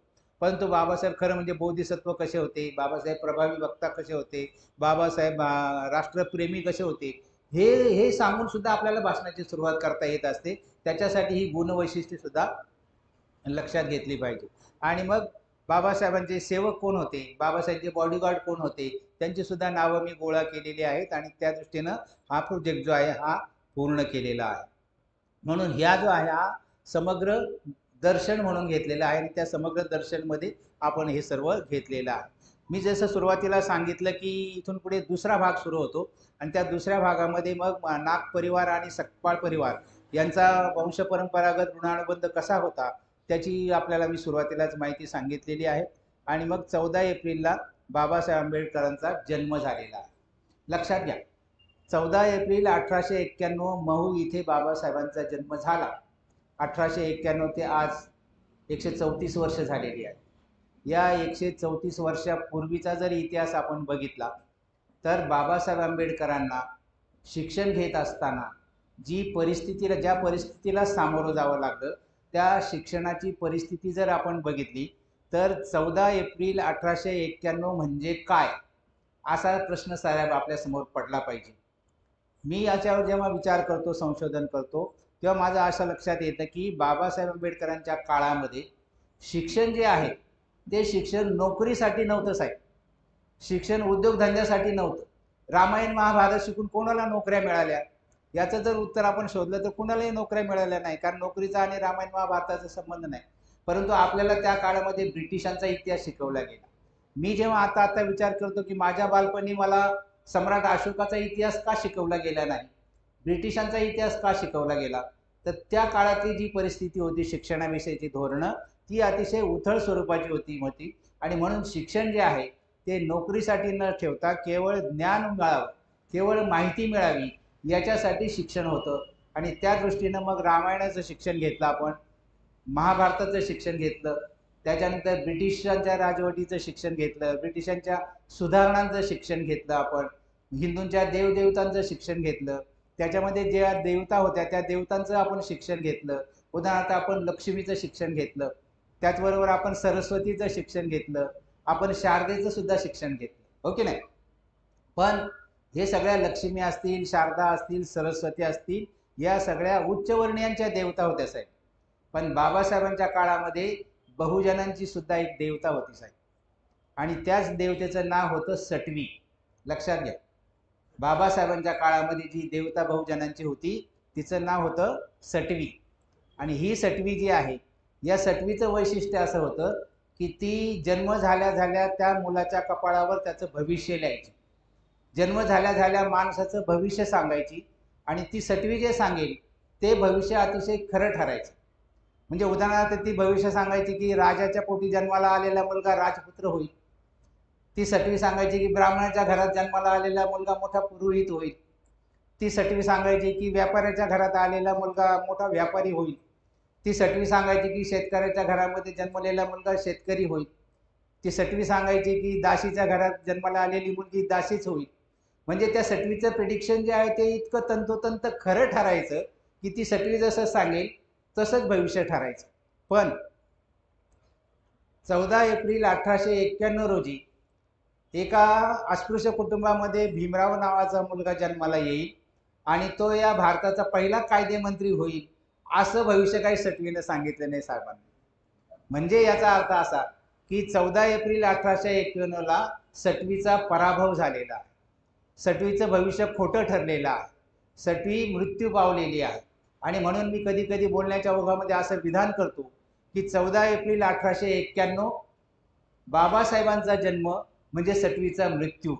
हे लक्षात घ्या, बाबासाहेबांचा जन्म म्हणजे सटवीचा मृत्यू. बाबासाहेबांचा जन्म म्हणजे चातुर्वर्ण्याचा मृत्यू. बाबासाहेबांचा जन्म म्हणजे गुलामगिरीचा मृत्यू. बाबासाहेबांचा जन्म म्हणजे विषमतेचा मृत्यू. बाबासाहेबांचा जन्म म्हणजे अन्याय अत्याचाराचा मृत्यू. आणि हे सगळं केव्हा घडलेलं आहे? 14 एप्रिल 1891ला घडलेलं आहे. मग हे सगळे मृत्यू झाल्यानंतर आपला उद्धार झालेला आहे. म्हणून यांच्या मृत्यूनंतर 14 एप्रिल 1891 हा दिवस आपल्यासाठी अतिशय प्रेरणादायी दिवस आहे. कारण 14 एप्रिल 1891 हा आपल्या सुखाचा दिवस आहे, हा आपल्या आनंदाचा दिवस आहे, हा आपल्याला ऊर्जा देणारा दिवस आहे, हा आपल्याला प्रेरणा देणारा दिवस आहे. आणि म्हणून तो दिवस जो आहे तो आपण अतिशय आनंदाने साजरा करत असतो. असा दिवस जो आहे या महू गावानं दाखवला, आणि 14 एप्रिल 1891 आपण अतिशय आनंदामध्ये साजरा करत असतो. त्याचं कारण हे आहे. त्याच्यानंतर साताऱ्याला मग हा जो परिवार आहे हा दापोलीहून साताऱ्याला आलेला आहे 1895 मध्ये, आणि तिथे स्थलांतर केलेलं आहे, वास्तव्य केलेलं आहे. त्याची अनेक कारणं ती सांगत नाही मी. परंतु साताऱ्याला आल्यानंतर प्रतापसिंग हायस्कूल जे आहे त्या प्रतापसिंग हायस्कूलमध्ये बाबासाहेबांचा पहिलीमध्ये प्रवेश झालेला आहे 7 नोव्हेंबर 1900 साली. आपण बाबासाहेबांचा शाळा प्रवेश दिन साजरा करतो ना, तर तो दिवस जो आहे तो हा दिवस आहे. प्रतापसिंग हायस्कूलमध्ये इंग्रजी पहिलीमध्ये बाबासाहेबांची नाव नोंदणी झालेली आहे. दापोलीमध्ये सुद्धा बाबासाहेब शाळेत जात होते, परंतु ते आनंदरावाबरोबर फक्त शाळेत जात होते. दापोलीच्या शाळेमध्ये बाबासाहेबांचं नाव दाखल केलेलं नाही. ते शाळेत जात होते असा उल्लेख आहे, परंतु नाव दाखल केल्याचा उल्लेख नाही. तो नाव दाखल केल्याचा उल्लेख साताऱ्याचा आहे, आणि साताऱ्याच्या या प्रताप हायस्कूलमध्ये बाबासाहेबांचा पहिला प्रवेश झालेला आहे. हे फक्त या निमित्ताने आपण लक्षात घेऊया. त्याच्यानंतर सातारा सोडून 1904 मध्ये हा परिवार जो आहे हा मुंबईला आलेला आहे, आणि मुंबईच्या डबक चाळीमध्ये राहिलेला आहे. त्या डबक चाळीचा फोटो सुद्धा आहे साहेब इथे. म्हणजे बाबासाहेब परदेशात जायचे, परदेशामध्ये उच्च वस्तीमध्ये राहायचे, चांगल्या बिल्डिंगमध्ये राहायचे, परंतु भारतात आले की मग या चाळीमध्ये राहायचे. आणि म्हणून बाबासाहेबांचा जो स्वाभिमान आहे हा आपण लक्षात घेतला पाहिजे. नाहीतर आपल्याकडे एक परदेशवारी करून आले की लोक एकदम हवेत जातात, एकदम तरंगतात, आणि मी काहीतरी विशेष केलेले असं दाखवतात.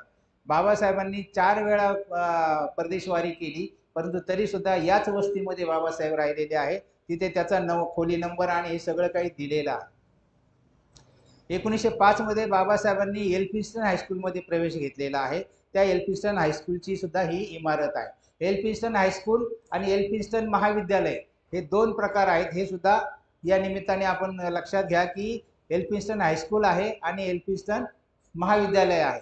एल्फिन्स्टन हायस्कूलमध्ये बाबासाहेबांनी मॅट्रिकची परीक्षा दिलेली आहे, आणि त्याच वर्षी त्यांचा 1907 मध्ये विवाह सुद्धा झालेला आहे. ती जी एल्फिन्स्टन हायस्कूलची इमारत आहे. त्याच्यानंतर एल्फिन्स्टन महाविद्यालयामध्ये बाबासाहेब गेले. 1908 ते 1913 या 4 वर्षामध्ये बाबासाहेबांनी शिक्षण घेतलं, आणि मग याच महाविद्यालयामध्ये 1913 साली 12 साली बाबासाहेब ग्रॅज्युएट झालेले आहेत, BA परीक्षा उत्तीर्ण केलेली आहे. आणि BA परीक्षा उत्तीर्ण झाल्यानंतर लगेच त्यांना सयाजीराव गायकवाडांच्या कार्यालयामध्ये शिष्यवृत्ती मंजूर झाली होती. त्या शिष्यवृत्तीचा एक आदेश सुद्धा मी संग्रहित केलेला आहे. हा आदेश आहे, पण त्याच्यामध्ये फक्त म्हटलेलं आहे की बाबासाहेबांना 25 रुपये दरमहा शिष्यवृत्ती मंजूर करण्यात आलेली आहे. ती सयाजीराव गायकवाडांनी बाबासाहेबांना पहिल्यांदा 25 रुपये शिष्यवृत्ती मंजूर केली आणि परदेशात जेव्हा जायचं ठरलं तेव्हा मात्र 250 पाऊंड आले. त्या पाऊंडामध्ये मंजूर केले. त्याच्या 1150 असं काहीतरी अमाऊंट होते, परंतु हा आदेश त्या ठिकाणी देण्यात आलेला आहे. आणि मग बाबासाहेब आंबेडकर जेव्हा 1913 मध्ये एल्फिन्स्टन महाविद्यालयातून BA उत्तीर्ण झाले तेव्हा त्यांना बडोद्याच्या करारानुसार बडोद्याच्या तिथे नोकरी करायला जावी लागली. आणि मग त्या बडोद्या संस्थानाचा हा आदेश आहे. बडोदा संस्थानामध्ये जेव्हा नोकरीसाठी रुजू झाले तेव्हा बडोदा संस्थानाने जो आदेश दिलेला आहे तो सुद्धा या निमित्ताने आपल्याला तो माहिती व्हावा म्हणून मी त्याचा फोटो या निमित्ताने इथे काढून ठेवलेला आहे. आणि मग 1913 इथपर्यंत बाबासाहेबांचं भारतामध्ये शिक्षण झालं आणि 1913 नंतर मग मात्र बाबासाहेब 23 जानेवारी 1913 प्रथम अमेरिकेला गेलेले आहे. आणि अमेरिका येथे गेल्यानंतर तिथे उच्च शिक्षणासाठी दुसरी, जशी मी सांगितलं की दुसरी स्कॉलरशिप मंजूर केली होती, ती स्कॉलरशिप घेऊन बाबासाहेब त्या ठिकाणी अमेरिकेला कोलंबिया विद्यापीठामध्ये शिक्षण घेण्यासाठी सर्वात प्रथम न्यूयॉर्कच्या भूमीवर उतरलेले आहेत. आणि तो प्रवास जो आहे तो बाबासाहेबांनी अँकोना नावाच्या बोटीने केलेला आहे. आमच्याकडे जेव्हा आम्ही शिकत होतो त्यावेळेस आम्हाला ते प्रोजेक्ट सांगायचे, त्याच्यामध्ये बरेच विद्यार्थी फक्त इथपर्यंतच लिहायचे की बाबासाहेब बोटीने अमेरिकेला गेले. मी त्याच्यापुढे 2 पावलं जाऊन शोधलं की बोटीने जर गेले होते तर ती बोट कोणती असावी, म्हणून त्या बोटीचा पगारे सरांनी शोध घेतला ऑनलाईन आणि त्या बोटीचा फोटो सुद्धा मिळवला. SS अंकोना नावाची बोट होती. त्या बोटीनं बाबासाहेबांनी न्यूयॉर्कला प्रयाण केलं आणि ती जी बोट आहे त्या बोटीचा फोटो सुद्धा आपण मिळवलेला आहे. ही अंकोना नावाची बोट आहे. आता ही अंकोना नावाची बोट आहे का, तर हे तुम्हाला कसं सर्टिफाय होणार, केवळ मी सांगतो म्हणून तुम्ही विश्वास ठेवू नका. तर याच्या खाली लिहिलेलं आहे the Italian liner Ancona which was sunk by the German submarines in 8 November 1915. 8 November 1915 साली ही जी अंकोना बोट आहे ही जर्मन सैनिकांनी पाण्यामध्ये बुडवली. कारण 1913 साली बाबासाहेब या बोटीने गेले अमेरिकेला आणि 2 वर्षानंतर ही बोट युद्धामध्ये सापडली आणि ती बोट नष्ट झालेली आहे. इथे जो अंकोनाचा उल्लेख आलेला आहे त्याच्यावरून आपण लक्षात घ्यायची की हीच ती बोट आहे, कारण तिथे नोटिंग केलेलं आहे आणि ते नोटिंग आपण त्या निमित्ताने लक्षात, मला आता ते झूम करायची गरज नाही सर, आपण ठेवू तसंच, परंतु तुमच्या माहितीसाठी फक्त सांगतो की ही जी बोट आहे या बोटीवर इथे कुठेतरी अँकोना बोट असं लिहिलेलं आहे आणि ते झूम केल्यानंतर दिसतं आणि इथं तिचा संपूर्ण उल्लेख केलेला आहे की ही बोट जी आहे ही इटालियन सैन्यांनी बुडवली आणि याच बोटीचं नाव अंकोना होतं आणि याच बोटीनं बाबासाहेब आंबेडकर 1913ला न्यूयॉर्कला पोहोचलेले आहेत. हा इतिहास आहे. मग न्यूयॉर्कला पोहोचले, आपण फक्त विचार करतो की बाबासाहेब अमेरिकेला गेले, पण न्यूयॉर्कच्या भूमीवर पाय ठेवल्या ठेवल्या बाबासाहेब कुठे गेले, तर त्याच्यासाठी बाबासाहेब ज्या हॉटेलमध्ये गेले त्या हॉटेलचं नाव, त्या हॉलचं नाव जे आहे ते हर्टले हॉल नावाचं आहे. विद्यापीठाच्या कॅम्पसमध्ये विद्यार्थ्यांसाठी जे बॉईज हॉस्टेल होते त्या हॉस्टेलपैकी एक हॉस्टेल होतं, त्याचं नाव हर्टले हॉल होतं आणि हा त्या हर्टले हॉलचा फोटो आहे.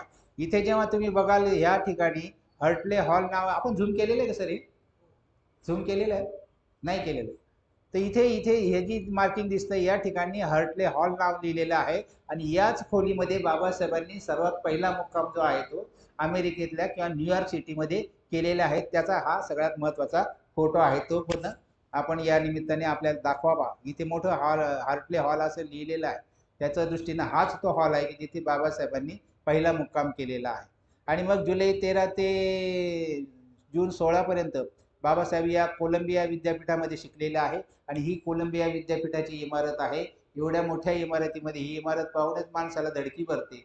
त्या परिस्थितीमध्ये बाबासाहेब आंबेडकर 22 वर्षाचे असताना या विद्यापीठात प्रवेश घेऊन तिथे त्यांनी MA आणि PhD केलेली आहे. या दृष्टीनं आपण लक्षात घ्यायचा. इथे जेव्हा हर्टले हॉलमध्ये ते राहिले त्या ठिकाणी त्यांच्या असं लक्षात आलं की इथे गाईचं मांस दिलं जातं खायला, म्हणून बाबासाहेब तिथे थोडे दिवस राहिले. ते गाईचं मांस खावं लागेल म्हणून ते वसतिगृह त्यांनी सोडलं आणि त्याच्यानंतर ते कॉस्मोपॉलिटन क्लब नावाचा एक क्लब होता, म्हणजे वसतिगृहच होतं आणि तिथे सगळे भारतीय विद्यार्थी राहत होते. आणि म्हणून त्याच्यानंतर कोलंबिया विद्यापीठाच्या कॉस्मोपॉलिटियन क्लब या वसतिगृहामध्ये ते राहायला गेले आणि तिथे ते राहिलेले आहेत. आणि जून 16 पर्यंत बाबासाहेबांनी या ठिकाणी राहून MA आणि PhD केलेली आहे. ते या निमित्ताने लक्षात घ्या, कॉस्मोपॉलिटियन क्लबमध्ये राहिले. आणि मग आपल्या डोळ्यासमोर, आता लक्षात घ्या मुद्दा, आपल्या डोळ्यासमोर फक्त बाबासाहेबांचे जे आताचे जे फोटो आहेत तेच फोटो साहेबांना आहेत आणि त्याच दृष्टिकोनातून आपण बघतो. पण मी असा विचार केला की बाबासाहेब आंबेडकर 22 वर्षाचे असताना कोलंबियाला गेलेले आहेत आणि तिथल्या विद्यापीठामध्ये राहिलेले आहेत. ते बाबासाहेबांचं तरुणपणातलं रूप कसं असेल ते जेव्हा मी शोधायचा प्रयत्न केला तेव्हा पगारे साहेबांच्या माध्यमातून आम्हाला काही फोटो मिळाले आणि हे बाबासाहेबांचा पहिला फोटो आहे बघा. कोलंबिया विद्यापीठातल्या कॉस्मोपॉलिटियन क्लबमध्ये राहत असताना हा बाबासाहेबांचा फोटो आहे आणि त्यातले 4 फोटो मी आपल्या माहितीसाठी कलेक्ट केले. हा एक बाबासाहेबांचा फोटो आहे. त्याच्यानंतर हा कोलंबिया विद्यापीठाचा फोटो आहे. त्याच्यानंतर पुढचा एक फोटो कोलंबिया विद्यापीठातला आहे. हे बाबासाहेबांचं रूप आहे बघा 22व्या वर्षाचं. त्याच्यासाठी खास हे फोटो मी कलेक्ट करून तुम्हाला दाखवतो. हा जो एक फोटो आहे याच्याविषयी माझ्या मनामध्ये शंका होती की हा बाबासाहेबांचाच आहे, परंतु या फोटोवर एक मोठा शिक्का आहे आणि त्या शिक्कावर कोलंबिया विद्यापीठाचं नाव आहे आणि म्हणून हा फोटो सुद्धा बाबासाहेबांचाच आहे. कोलंबिया विद्यापीठामध्ये शिकत असताना बाबासाहेबांचं रूप जे आहे ते अशा पद्धतीचं होतं आणि 14 जून 1916 पर्यंत बाबासाहेब या अमेरिकेतल्या कोलंबिया विद्यापीठामध्ये शिकलेले आहे. त्याच्यानंतर कोलंबिया विद्यापीठामध्ये पहिल्या दिवशी बाबासाहेबांनी जेव्हा प्रवेश घेतला आणि एका काउंटरवर जाऊन त्यांनी ती प्रवेश घेतल्याची पावती घेतली तेव्हा त्या पावतीचा सुद्धा आपल्याला फोटो मिळालेला आहे आणि हीच ती पावती आहे की या पावतीने बाबासाहेबांनी पहिल्यांदा प्रवेश घेऊन केलेला आहे. आणि इथे दिलेले आहे बघा, कोलंबिया युनिव्हर्सिटी. तर ही जी पावती आहे ही पावती बाबासाहेबांच्या कोलंबिया विद्यापीठातल्या पहिल्या प्रवेशाची आहे, म्हणून तीच आपल्या माहितीसाठी दाखवली आहे. त्याच्यानंतर सगळ्यात महत्त्वाची गोष्ट मी आपल्याला दाखवू इच्छितो की कोलंबिया विद्यापीठामध्ये शिक्षण घेत असताना बाबासाहेब आंबेडकर 18 तास अभ्यास करायचे असं आपण म्हटलेलं आहे. परंतु ती विद्यापीठात ज्या टेबलवर बसून बाबासाहेब अभ्यास करत होते 18 तास, तो क्लब किंवा ती जी लायब्ररी आहे ती कशी होती तर तिचा सुद्धा एक फोटो आपण कलेक्ट केला आणि पगारे साहेबांनी नेटवर खूप शोध घेतला आणि त्या फोटोचा आपल्याला या ठिकाणी मिळालं. हा तो हॉल आहे बघा बांधवानी. या ठिकाणी या हॉलमध्ये बसून बाबासाहेबांनी 18 तास अध्ययन केलेलं आहे. हा आतला फोटो आहे, कारण हे जे टेबल दाखवलेले आता अद्यावत फोटो आहे. बाबासाहेबांच्या 1913 किंवा 16 सालचा फोटो नाहीये, हा अद्यावत फोटो आहे. परंतु याच ठिकाणी बसून बाबासाहेबांनी 18 तास अभ्यास केलेला आहे, हे लक्षात आपण घ्यायचं आहे.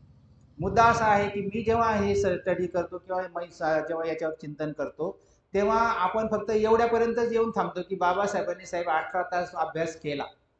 पण 18 तास अभ्यास कशाचा केला इकडे मात्र आपण जात नाही. 18 तास अभ्यास केला म्हणजे नक्की काय केलं? 18 तास अभ्यास केला म्हणजे कुठल्या विषयाचा अभ्यास केला? त्याच्यासाठी बाबासाहेबांनी ज्या ज्या विषयाचा अभ्यास केला ते विषय आणि त्याची जी मांडणी आहे ती मी शोधली. कोलंबिया विद्यापीठ जे आहे ही जी लायब्ररी आहे या लायब्ररीचा असा नियम होता की जे जे ग्रंथ संशोधनासाठी ठेवलेले आहेत ते संशोधनासाठी ठेवलेले ग्रंथ सगळ्यात पहिला विद्यार्थी जो येईल त्याच्या नावे ते दिले जातील आणि दिवसभर त्याच्याकडेच राहतील, ते दिवसभरात दुसऱ्याला मिळणार नाहीत, असा नियम होता सर कोलंबिया विद्यापीठाच्या लायब्ररीचा. आणि म्हणून बाबासाहेब जेव्हा उशिरा जात असत तेव्हा अगोदर त्यांचे जे सहकारी विद्यार्थी होते ते सगळे ग्रंथ घ्यायचे आणि बाबासाहेबांना ग्रंथच मिळायचा नाही. म्हणून बाबासाहेबांनी ठरवलं की आपण सगळ्यात पहिलं जायचं. आपण फक्त सांगतो की पहिले जाणारे विद्यार्थी आणि सगळ्यात उशिरा येणारे विद्यार्थी, पण बाबासाहेब सगळ्यात पहिले का जात होते त्याचं कारण असे की बाबासाहेबांना जे जे ग्रंथ हवे होते ते सगळ्यात प्रथम जाऊन त्या लायब्ररीकडून ते 7-8 ग्रंथ घ्यायचे, आपल्या ह्या हॉलमधल्या एका टेबलवर बसायचे आणि तिथे मग त्या ग्रंथांचा अभ्यास करायचे. आता मुद्दा असा आहे की 18 तास अभ्यास करायचे म्हणजे कसला अभ्यास करायचे, काय करायचे बाबासाहेब अभ्यास? तर त्याच्यासाठी बाबासाहेबांनी, माझ्याकडे त्या नोट्स आहेत पण आता ते सांगत नाही मी, बाबासाहेबांनी एक विषय निवडला होता आणि त्या विषयानुसार बाबासाहेब जेव्हा अभ्यासाला लागले तेव्हा त्या विषयामध्ये प्रत्येक ठिकाणी हिंदू धर्मग्रंथाची नावं येत होती साहेब. म्हणून त्या हिंदू धर्मग्रंथाचा अभ्यास आणि एकीकडे मानववंशशास्त्राचा अभ्यास, एकीकडे अर्थशास्त्राचा अभ्यास, अशा 3 भागामध्ये विषय घेऊन बाबासाहेबांनी 18 तास अभ्यास केलेला आहे. तो या लायब्ररीमध्ये बसून केलेला आहे. आणि म्हणून या अमेरिकेतल्या विद्यापीठामध्ये बाबासाहेबांनी नक्की काय शिक्षण घेतलेलं आहे तर 1915 साली मी त्याचा एक तक्ता तयार केला की बाबासाहेबांना कुठल्या वर्षी कुठली पदवी मिळाली, ती कुठल्या ठिकाणी मिळाली, कुठल्या विद्यापीठात मिळाली, त्यांचे विषय कोणते होते आणि त्यांना शिक्षक कोण होते याचा एक तक्ता केलेला आहे मी. म्हणून 1915ला बाबासाहेबांनी MA केलं, अमेरिकेत केलं, कोलंबिया विद्यापीठातल्या न्यूयॉर्क सिटीतल्या कोलंबिया विद्यापीठात केलं आणि त्यांचा विषय होता ईस्ट इंडिया कंपनीचे प्रशासन आणि अर्थनीती. हा प्रबंध बाबासाहेबांनी तयार केला आणि जे मागाशी मी फोटो दाखवले ते प्राध्यापक सेलिंगमन, जॉन डुई आणि A गोल्डन वायझर हे 3 प्राध्यापक त्या ठिकाणी होते. त्याचप्रमाणे याच विद्यापीठामध्ये 1916ला बाबासाहेबांनी PhD सुद्धा केलेली आहे. ती अमेरिकेतच केली, कोलंबिया विद्यापीठातच केली आणि त्याचा विषय होता भारताच्या राष्ट्रीय नफ्याचा वाटा आणि त्याचे प्राध्यापक होते एडविन सेलिंगमन. हे त्यांचे गाईड पण होते. आणि मी जसं सांगितलं की बाबासाहेबांचा पुढचा प्रसंग आहे तो मी तुम्हाला नंतर सांगतो की हे जे सेलिंगमन होते हे बाबासाहेब आंबेडकरांना स्वतः सोबत घेऊन जायचे, कारण ते फ्रेंड म्हणत होते बाबासाहेबांना. आणि मग ते का फ्रेंड म्हणत होते त्याचं कारण आता तुम्हाला मी सांगतो. हा जो 9 मे 1916 हा जो दिवस आहे हा बाबासाहेबांच्या अमेरिकेतल्या वास्तव्यातला सगळ्यात महत्त्वाचा दिवस ठरलेला आहे साहेब. लक्षात घ्या, 9 मे 1916 या दिवशी काय घडलं तर कोलंबिया विद्यापीठाचा एक नियम होता की या ठिकाणी शिकणारे, बाबासाहेबांचा इकॉनॉमिक्स हा मुख्य विषय होता, इतिहास होतं, भूगोल होता आणि मानसशास्त्र होता आणि त्याचबरोबर मानववंशशास्त्र होता, ज्याला काय म्हणतात सर, अँथ्रोपॉलॉजी. तर तो मानववंशशास्त्र विषय होता बाबासाहेबांचा. आणि त्या विद्यापीठाचा असा नियम होता की विद्यार्थी जो जो विषय घेऊन शिकत आहेत त्या प्रत्येक विद्यार्थ्याने त्या त्या विषयाचा एक प्रोजेक्ट तयार करायचा आणि तो आमच्या समोर वाचायचा, त्याचं सार्वजनिक वाचन करायचं आणि मग त्याला ती डिग्री मिळणार होती. म्हणून हे जे A गोल्डन वायझर आहेत यांनी एक सेमिनार आयोजित केलं, एक परिसंवाद आयोजित केला. 9 मे 1916 तारखेला तो परिसंवाद झाला आणि 22 वर्ष, प्रसंग लक्षात घ्या, 22 वर्षाचे डॉक्टर बाबासाहेब आंबेडकर त्या ठिकाणी त्या संसदेमध्ये त्या सेमिनारमध्ये कास्ट इन इंडिया नावाचा ग्रंथ वाचतात. कास्ट इन इंडिया त्याचं सबटायटल आहे its mechanism, its genesis and its development. असे 3 आहे, उत्पत्ती, विकास आणि त्याची यंत्रणा, असा तो विषय आहे. तर मुद्दा मला आपल्याला असं सांगायचा आहे की हा निबंध बाबासाहेबांनी 9 मे 1916ला गोल्डन वायझर यांनी आयोजित केलेल्या परिसंवादात वाचला. हा ग्रंथ वाचल्यानंतर लक्षात घ्या, युरोपियन जे ग्रंथकार आहेत त्या युरोपियन ग्रंथकारांनी मान्यता पावलेले ग्रंथकार साहेब ते. मानववंशशास्त्रामध्ये ज्यांनी अनेक ग्रंथ लिहिले, मानववंशशास्त्रामध्ये ज्यांचे अनेक ग्रंथ लोकप्रिय झाले, ते अनेक ग्रंथ अधिकृत होते आणि त्या ग्रंथामध्ये मानववंशशास्त्राच्या अनुषंगाने जी मांडणी त्यांनी केली होती ती मांडणी कशी एकतर्फी आहे हे बाबासाहेबांनी या कास्ट इन इंडियामध्ये सिद्ध केलेलं आहे. ते सगळे आरोप फोडून टाकले. तिथे सिनेट नावाचे एक प्राध्यापक होते, त्या प्राध्यापकांनी जो ग्रंथ, ते 72 वर्षाचे होते आणि बाबासाहेब 22 वर्षाचे आहेत आणि त्या सिनेट प्राध्यापकाचा, युरोपियन ग्रंथकार आहे, त्या ग्रंथकाराचा हा जो ग्रंथ आहे हा जगात मान्यता पावलेला आहे. आणि 1916 साली बाबासाहेबांनी त्या ग्रंथावर भाष्य केलं आणि सांगितलं की सिस्टर सिनेट यांनी जे काही लिखाण केलेलं आहे ते लिखाण एकतर्फी आहे आणि एकतर्फी असल्यामुळे भारतातल्या ज्या जाती आहेत त्या जातीचं एक वेगळ्या दृष्टिकोनातून लिखाण संशोधन केलेलं आहे, ते लिखाण अपूर्ण आहे, ते एकांगी केलेलं आहे, त्यामुळे ते ग्राह्य मानू नका, असा स्पष्ट आरोप केला साहेब. आणि हे फार मोठं धाडसाचं काम आहे. 22 वर्षाचा एक तरुण 72 वर्षाच्या एका ग्रंथकाराचं मत खोडून काढतो आणि त्याला आव्हान देतो आणि मग स्वतःचा मुद्दा त्या ठिकाणी मांडतो. हे केवढं मोठं धाडस आहे. आणि बाबासाहेबांनी ते केलं आणि त्याच्यामध्ये बाबासाहेबांनी, हे जे गोल्डन वायझर आहेत यांनी त्याच्यावर जेव्हा टिप्पणी लिहिली ती वर्तमानपत्रामध्ये प्रसिद्ध झाली आणि ती प्रसिद्ध झाल्यानंतर त्याच्यामध्ये म्हटलेलं आहे की डॉक्टर आंबेडकरांनी अमेरिकेची अभिजात भाषा वापरली. आता अमेरिकेची अभिजात भाषा, लक्षात घ्या किती मोठं काम आहे ते. अमेरिकेची प्राचीन भाषा, त्या भाषेमध्ये बाबासाहेबांनी हा ग्रंथ लिहिला आणि त्याच भाषेमध्ये तो वाचलेला आहे तिथे. आणि म्हणून 9 मे 1916ला बाबासाहेब संपूर्ण अमेरिकेच्या शैक्षणिक क्षेत्रात संपूर्ण विद्यापीठामध्ये प्रसिद्ध झाले आणि 22 वर्षाचा एक तरुण 72 वर्षाच्या प्रस्थापित शास्त्रज्ञाचं किंवा तत्ववेत्याचं मानववंश शास्त्रज्ञाचं मत खोडून काढतो, हा इतिहास झाला. आणि तो इतिहास होत असताना बाबासाहेबांनी त्याचं मत खोडलं. परंतु परिसंवाद आहे तो. मत खोडल्यानंतर तुमचं मत जेव्हा तुम्ही मांडता तेव्हा तुम्हाला ते सिद्ध करता आलं पाहिजे. आणि मग अनेक प्रश्न झाले, अनेक प्रश्न उत्तर झाले, अनेक वाद प्रतिवाद झाले. आणि एका ग्रस्ताने किंवा एका प्राध्यापकाने बाबासाहेबांना विचारलं की तू त्या सिनेट सारखा जो ग्रस्त आहे सिनियर माणूस, त्याचं मत कसं काय खोडून काढतो, आणि जर तू ते मत खोडून काढत असेल तर तू तुझं मत मांडतो ते कसं काय सत्य मानायचं. बाबासाहेबांनी एक उदाहरण, अनेक उदाहरणं आहेत, फक्त एकच उदाहरण सांगतो वेळेच्या अभावी. तिथे त्या सिनेटरने असं म्हटलेलं आहे की भारतातल्या जाती आहेत त्याच्यामध्ये ब्राह्मण ही उच्चवर्णीय जात आहे. आणि हे ब्राह्मण लोक जे आहेत ते अतिशय विद्वान आहेत, ते अतिशय श्रीमंत आहेत, ते अतिशय सुंदर आहेत, त्यांची व्यक्तिमत्व अतिशय सुंदर आहेत, ते उंचपुरे आहेत, ते रंगाने गोरे आहेत, ते घाऱ्या डोळ्याचे आहेत. आणि असा जो आर्य समाज आहे त्याला ब्राह्मण म्हटलं जातं. ही भारतातली परिस्थिती आहे असं तिथे त्यांनी नमूद केलं. बाबासाहेबांनी हा मुद्दा खोडून काढला आणि सांगितलं की हे जे वर्णन आहे हे ब्राह्मणांचं वर्णन नाही. मी भारतातून आलेलो आहे, मी भारतातले ब्राह्मण बघितलेले आहेत आणि भारतातले ब्राह्मण कसे आहेत ते मला चांगलं माहीत आहे. म्हणून हे सिनेटनी लिहिलेलं जे विधान आहे हे खोटं आहे आणि एकतर्फी आहे. मग प्रश्न झाला की तुम्ही जे सांगतात ते मुद्दा खोडून काढा. खोडून काढताना तुमचा मुद्दा मांडा. तिथे बाबासाहेबांनी फार सुंदर उदाहरण दिलेलं आहे. बाबासाहेब असं म्हणतात की भारतामध्ये जे ब्राह्मण आहेत त्या ब्राह्मणामध्येच राम नावाचा एक देव होऊन गेलेला आहे. तो उच्चवर्णीय ब्राह्मण होता पण तो रंगाने काळा होता. म्हणजे ब्राह्मण रंगाने काळे होते हे जे म्हणणं आहे मी सिद्ध करतो. कृष्ण जो आहे हा उच्चवर्णीय यादव होता पण तोही रंगाने काळा होता. म्हणजे ब्राह्मण गोरेच असतात असं जे मत इथे मांडलेलं आहे ते खोटं आहे. आणि मी तुम्हाला हे सिद्ध करून देतो. आणि ह्या देवांची नावं घेऊन बाबासाहेबांनी सांगितलं की हे जे ब्राह्मण देव आहेत हे रंगाने काळे होते, त्याच्यामुळे हे लिखाण जे आहे ते एकतर्फी झालेलं आहे. आणि बाबासाहेबांनी हा जो प्रतिवाद केला याला मात्र कोणी खोडून काढू शकलं नाही, कारण हे देव काळे होते हे तिथेच लिहिलेलं आहे. त्याच्यामुळे बाबासाहेबांचं हे मत खोडून काढलं नाही. असा हा जो सगळा इतिहास आहे हा 9 मे 16 रोजी घडलेला आहे आणि त्या दृष्टीनं बाबासाहेब प्रसिद्ध झालेले आहेत. मग बाबासाहेब अमेरिकेहून लंडनला गेलेले आहेत.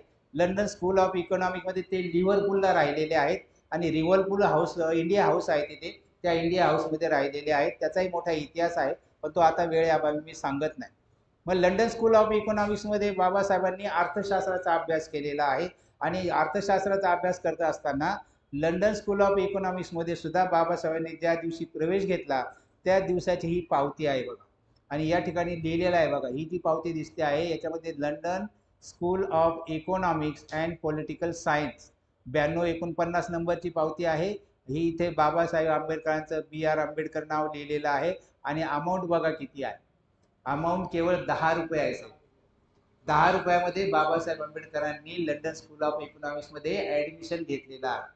आज आपल्याला 10 रुपयाची किंमत नाही, परंतु ही पावती आपल्याला स्पष्ट करते की बाबासाहेबांचं ॲडमिशन केवळ लंडन सारख्या या लंडन इकॉनॉमिक्स स्कूलमध्ये 10 रुपयामध्ये झालेलाच आहे साहेब.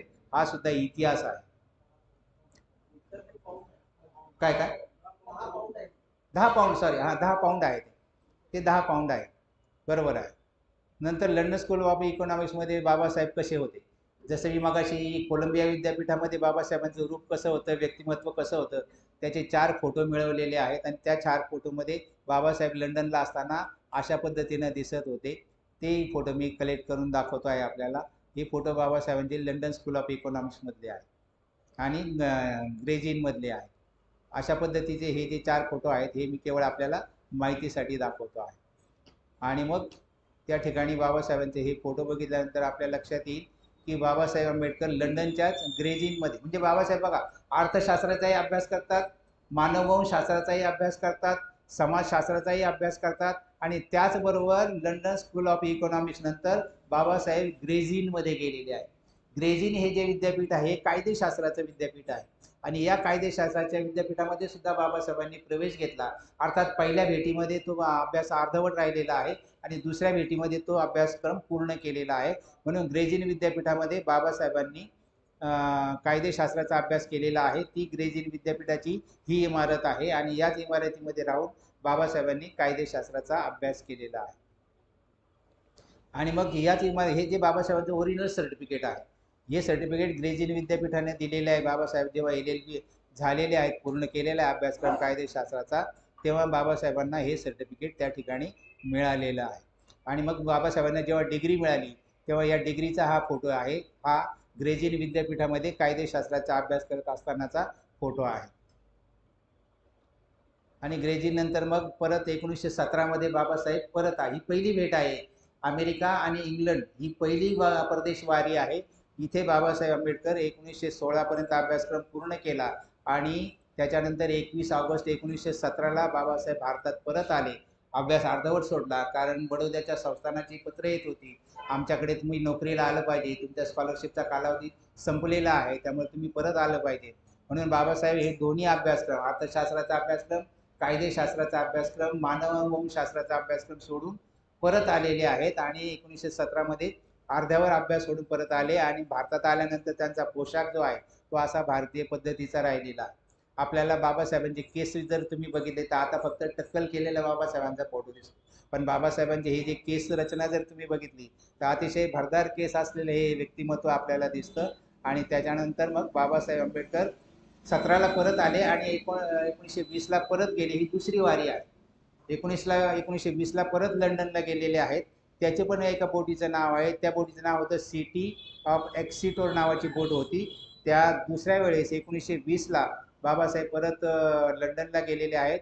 लंडनला त्या ठिकाणी मग त्यांनी पुन्हा ग्रेझिनमध्ये प्रवेश घेतलेला आहे आणि ही जर्मनीच्या बॉन विद्यापीठात प्रवेश घेतलेला आहे. आणि ही जर्मनीच्या बॉन विद्यापीठाची इमारत आहे. ते दोन्ही बाजूने आपल्याला दिसतं.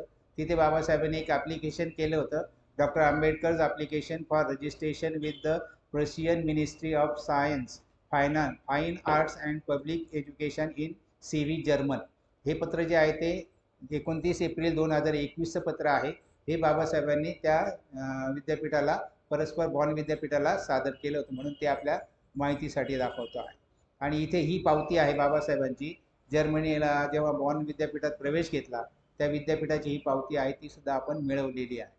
आणि मग पुन्हा तो एक तक्ता तयार केला मी की बाबासाहेब तिकडे अमेरिकेत शिकले, MA PhD केलं, मग लंडनमध्ये काय केलं तर लंडनमध्ये बाबासाहेबांनी DSc केलेला आहे, इंग्लंडला केलेला आहे, लंडन स्कूल ऑफ इकॉनॉमिक्समध्ये केलेला आहे.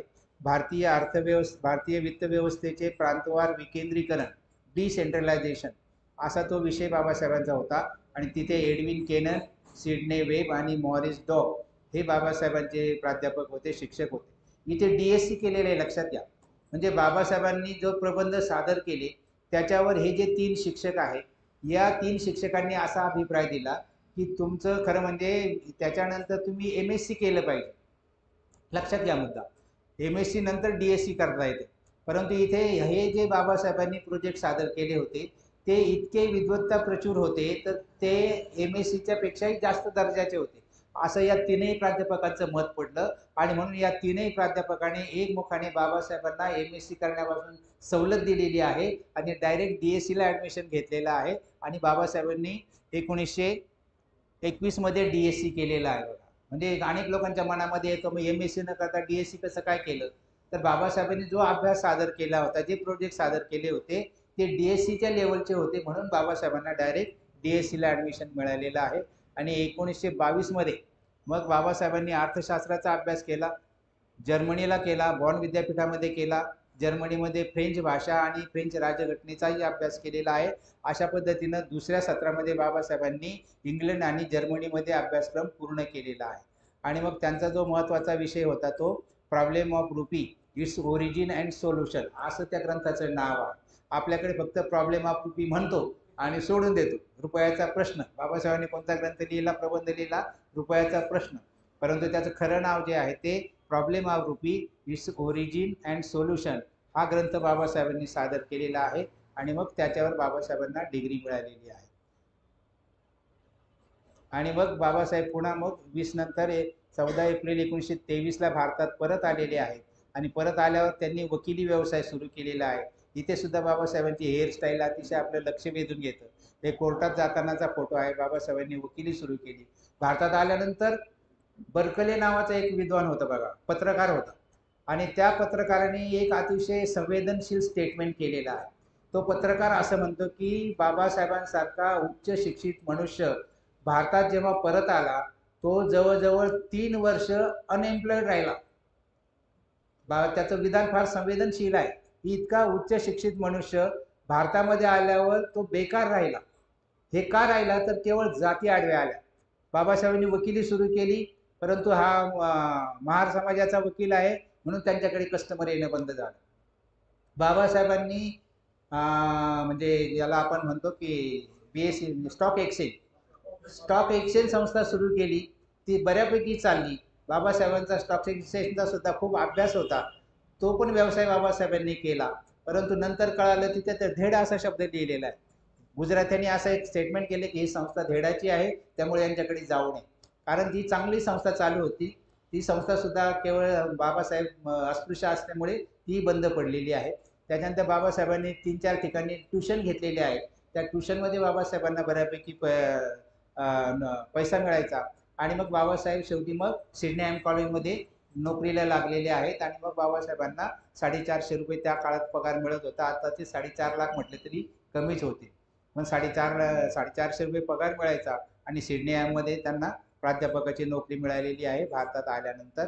आणि मग शेवटी बाबासाहेबांना ज्या काही पदव्या मिळालेल्या आहेत त्या पदव्यांचं मी एक तक्ता तयार केलेला आहे की बाबासाहेबांना बाराटला कुठे मिळाली तर इंग्लंडला मिळाली. मगाशी तो फोटो दाखवला मी.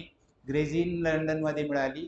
कायदेशास्त्राचा अभ्यास करत असताना बाराट लॉ ही जी उच्च पदवी आहे ती बाबासाहेबांना मिळालेली आहे. 1923मध्ये बाबासाहेब लंडन स्कूल ऑफ इकॉनॉमिक्समध्ये शिकत असताना हा जो रुपयाचा प्रश्न त्यांनी लिहिलेला आहे त्याची प्राध्यापकांची नावही दिलेली आहेत. त्याच्यानंतर बाबासाहेबांना LLD ही पदवी मिळालेली आहे. ही LLD पदवी कोणी दिली? कोलंबिया विद्यापीठाने दिलेली आहे. डॉक्टर ऑफ लिटरेचर ही जी LLD पदवी मिळाली ही 1952 साली मिळालेली आहे. आणि ती मानद उपाधी आहे. जसं मानद डॉक्टरेट असते त्या पद्धतीची ही LLD पदवी मिळालेली आहे. आणि 1953मध्ये बाबासाहेबांना डिलीट मिळालेल्या आहे. डिलीट पदवी मिळाली. ती उस्मानिया विद्यापीठाने दिलेली आहे. राज्यघटना लिहिल्याबद्दल आणि सर्वसामान्य नेतृत्व लाभल्याबद्दल बाबासाहेबांना ही पदवी मिळालेली आहे. अशा पद्धतीनं बाबासाहेब आंबेडकर त्या 1923मध्ये भारतात परत आले. आणि भारतात परत आल्यानंतर त्यांनी वेगवेगळे व्यवसाय केले, वेगवेगळ्या ठिकाणी नोकऱ्या केल्या. त्याचबरोबर राजकारणाला सुद्धा सुरुवात केली. माणगावची 1920 सालची परिषद आपल्या सगळ्यांना माहीत आहे. इथे आल्यानंतर त्यांनी जे व्यवसाय सुरू केले त्याचं सुद्धा आपल्या पुढच्या याच्यामध्ये आहे. परंतु आपला जो पहिला टॉपिक आहे तो 1923 पर्यंतचा आहे. आणि तो टॉपिक इथे थांबतो. आणि त्या दृष्टीनं मग आपण जेव्हा हे संपूर्ण बाबासाहेबांच्या डिग्र्या वगैरे बघतो त्या डिग्र्या बघून आपण इथे थांबणार आहोत आणि आजचा प्रोजेक्ट जो आहे हा संपवणार आहोत. सगळ्यांना जय हिंद. धन्यवाद.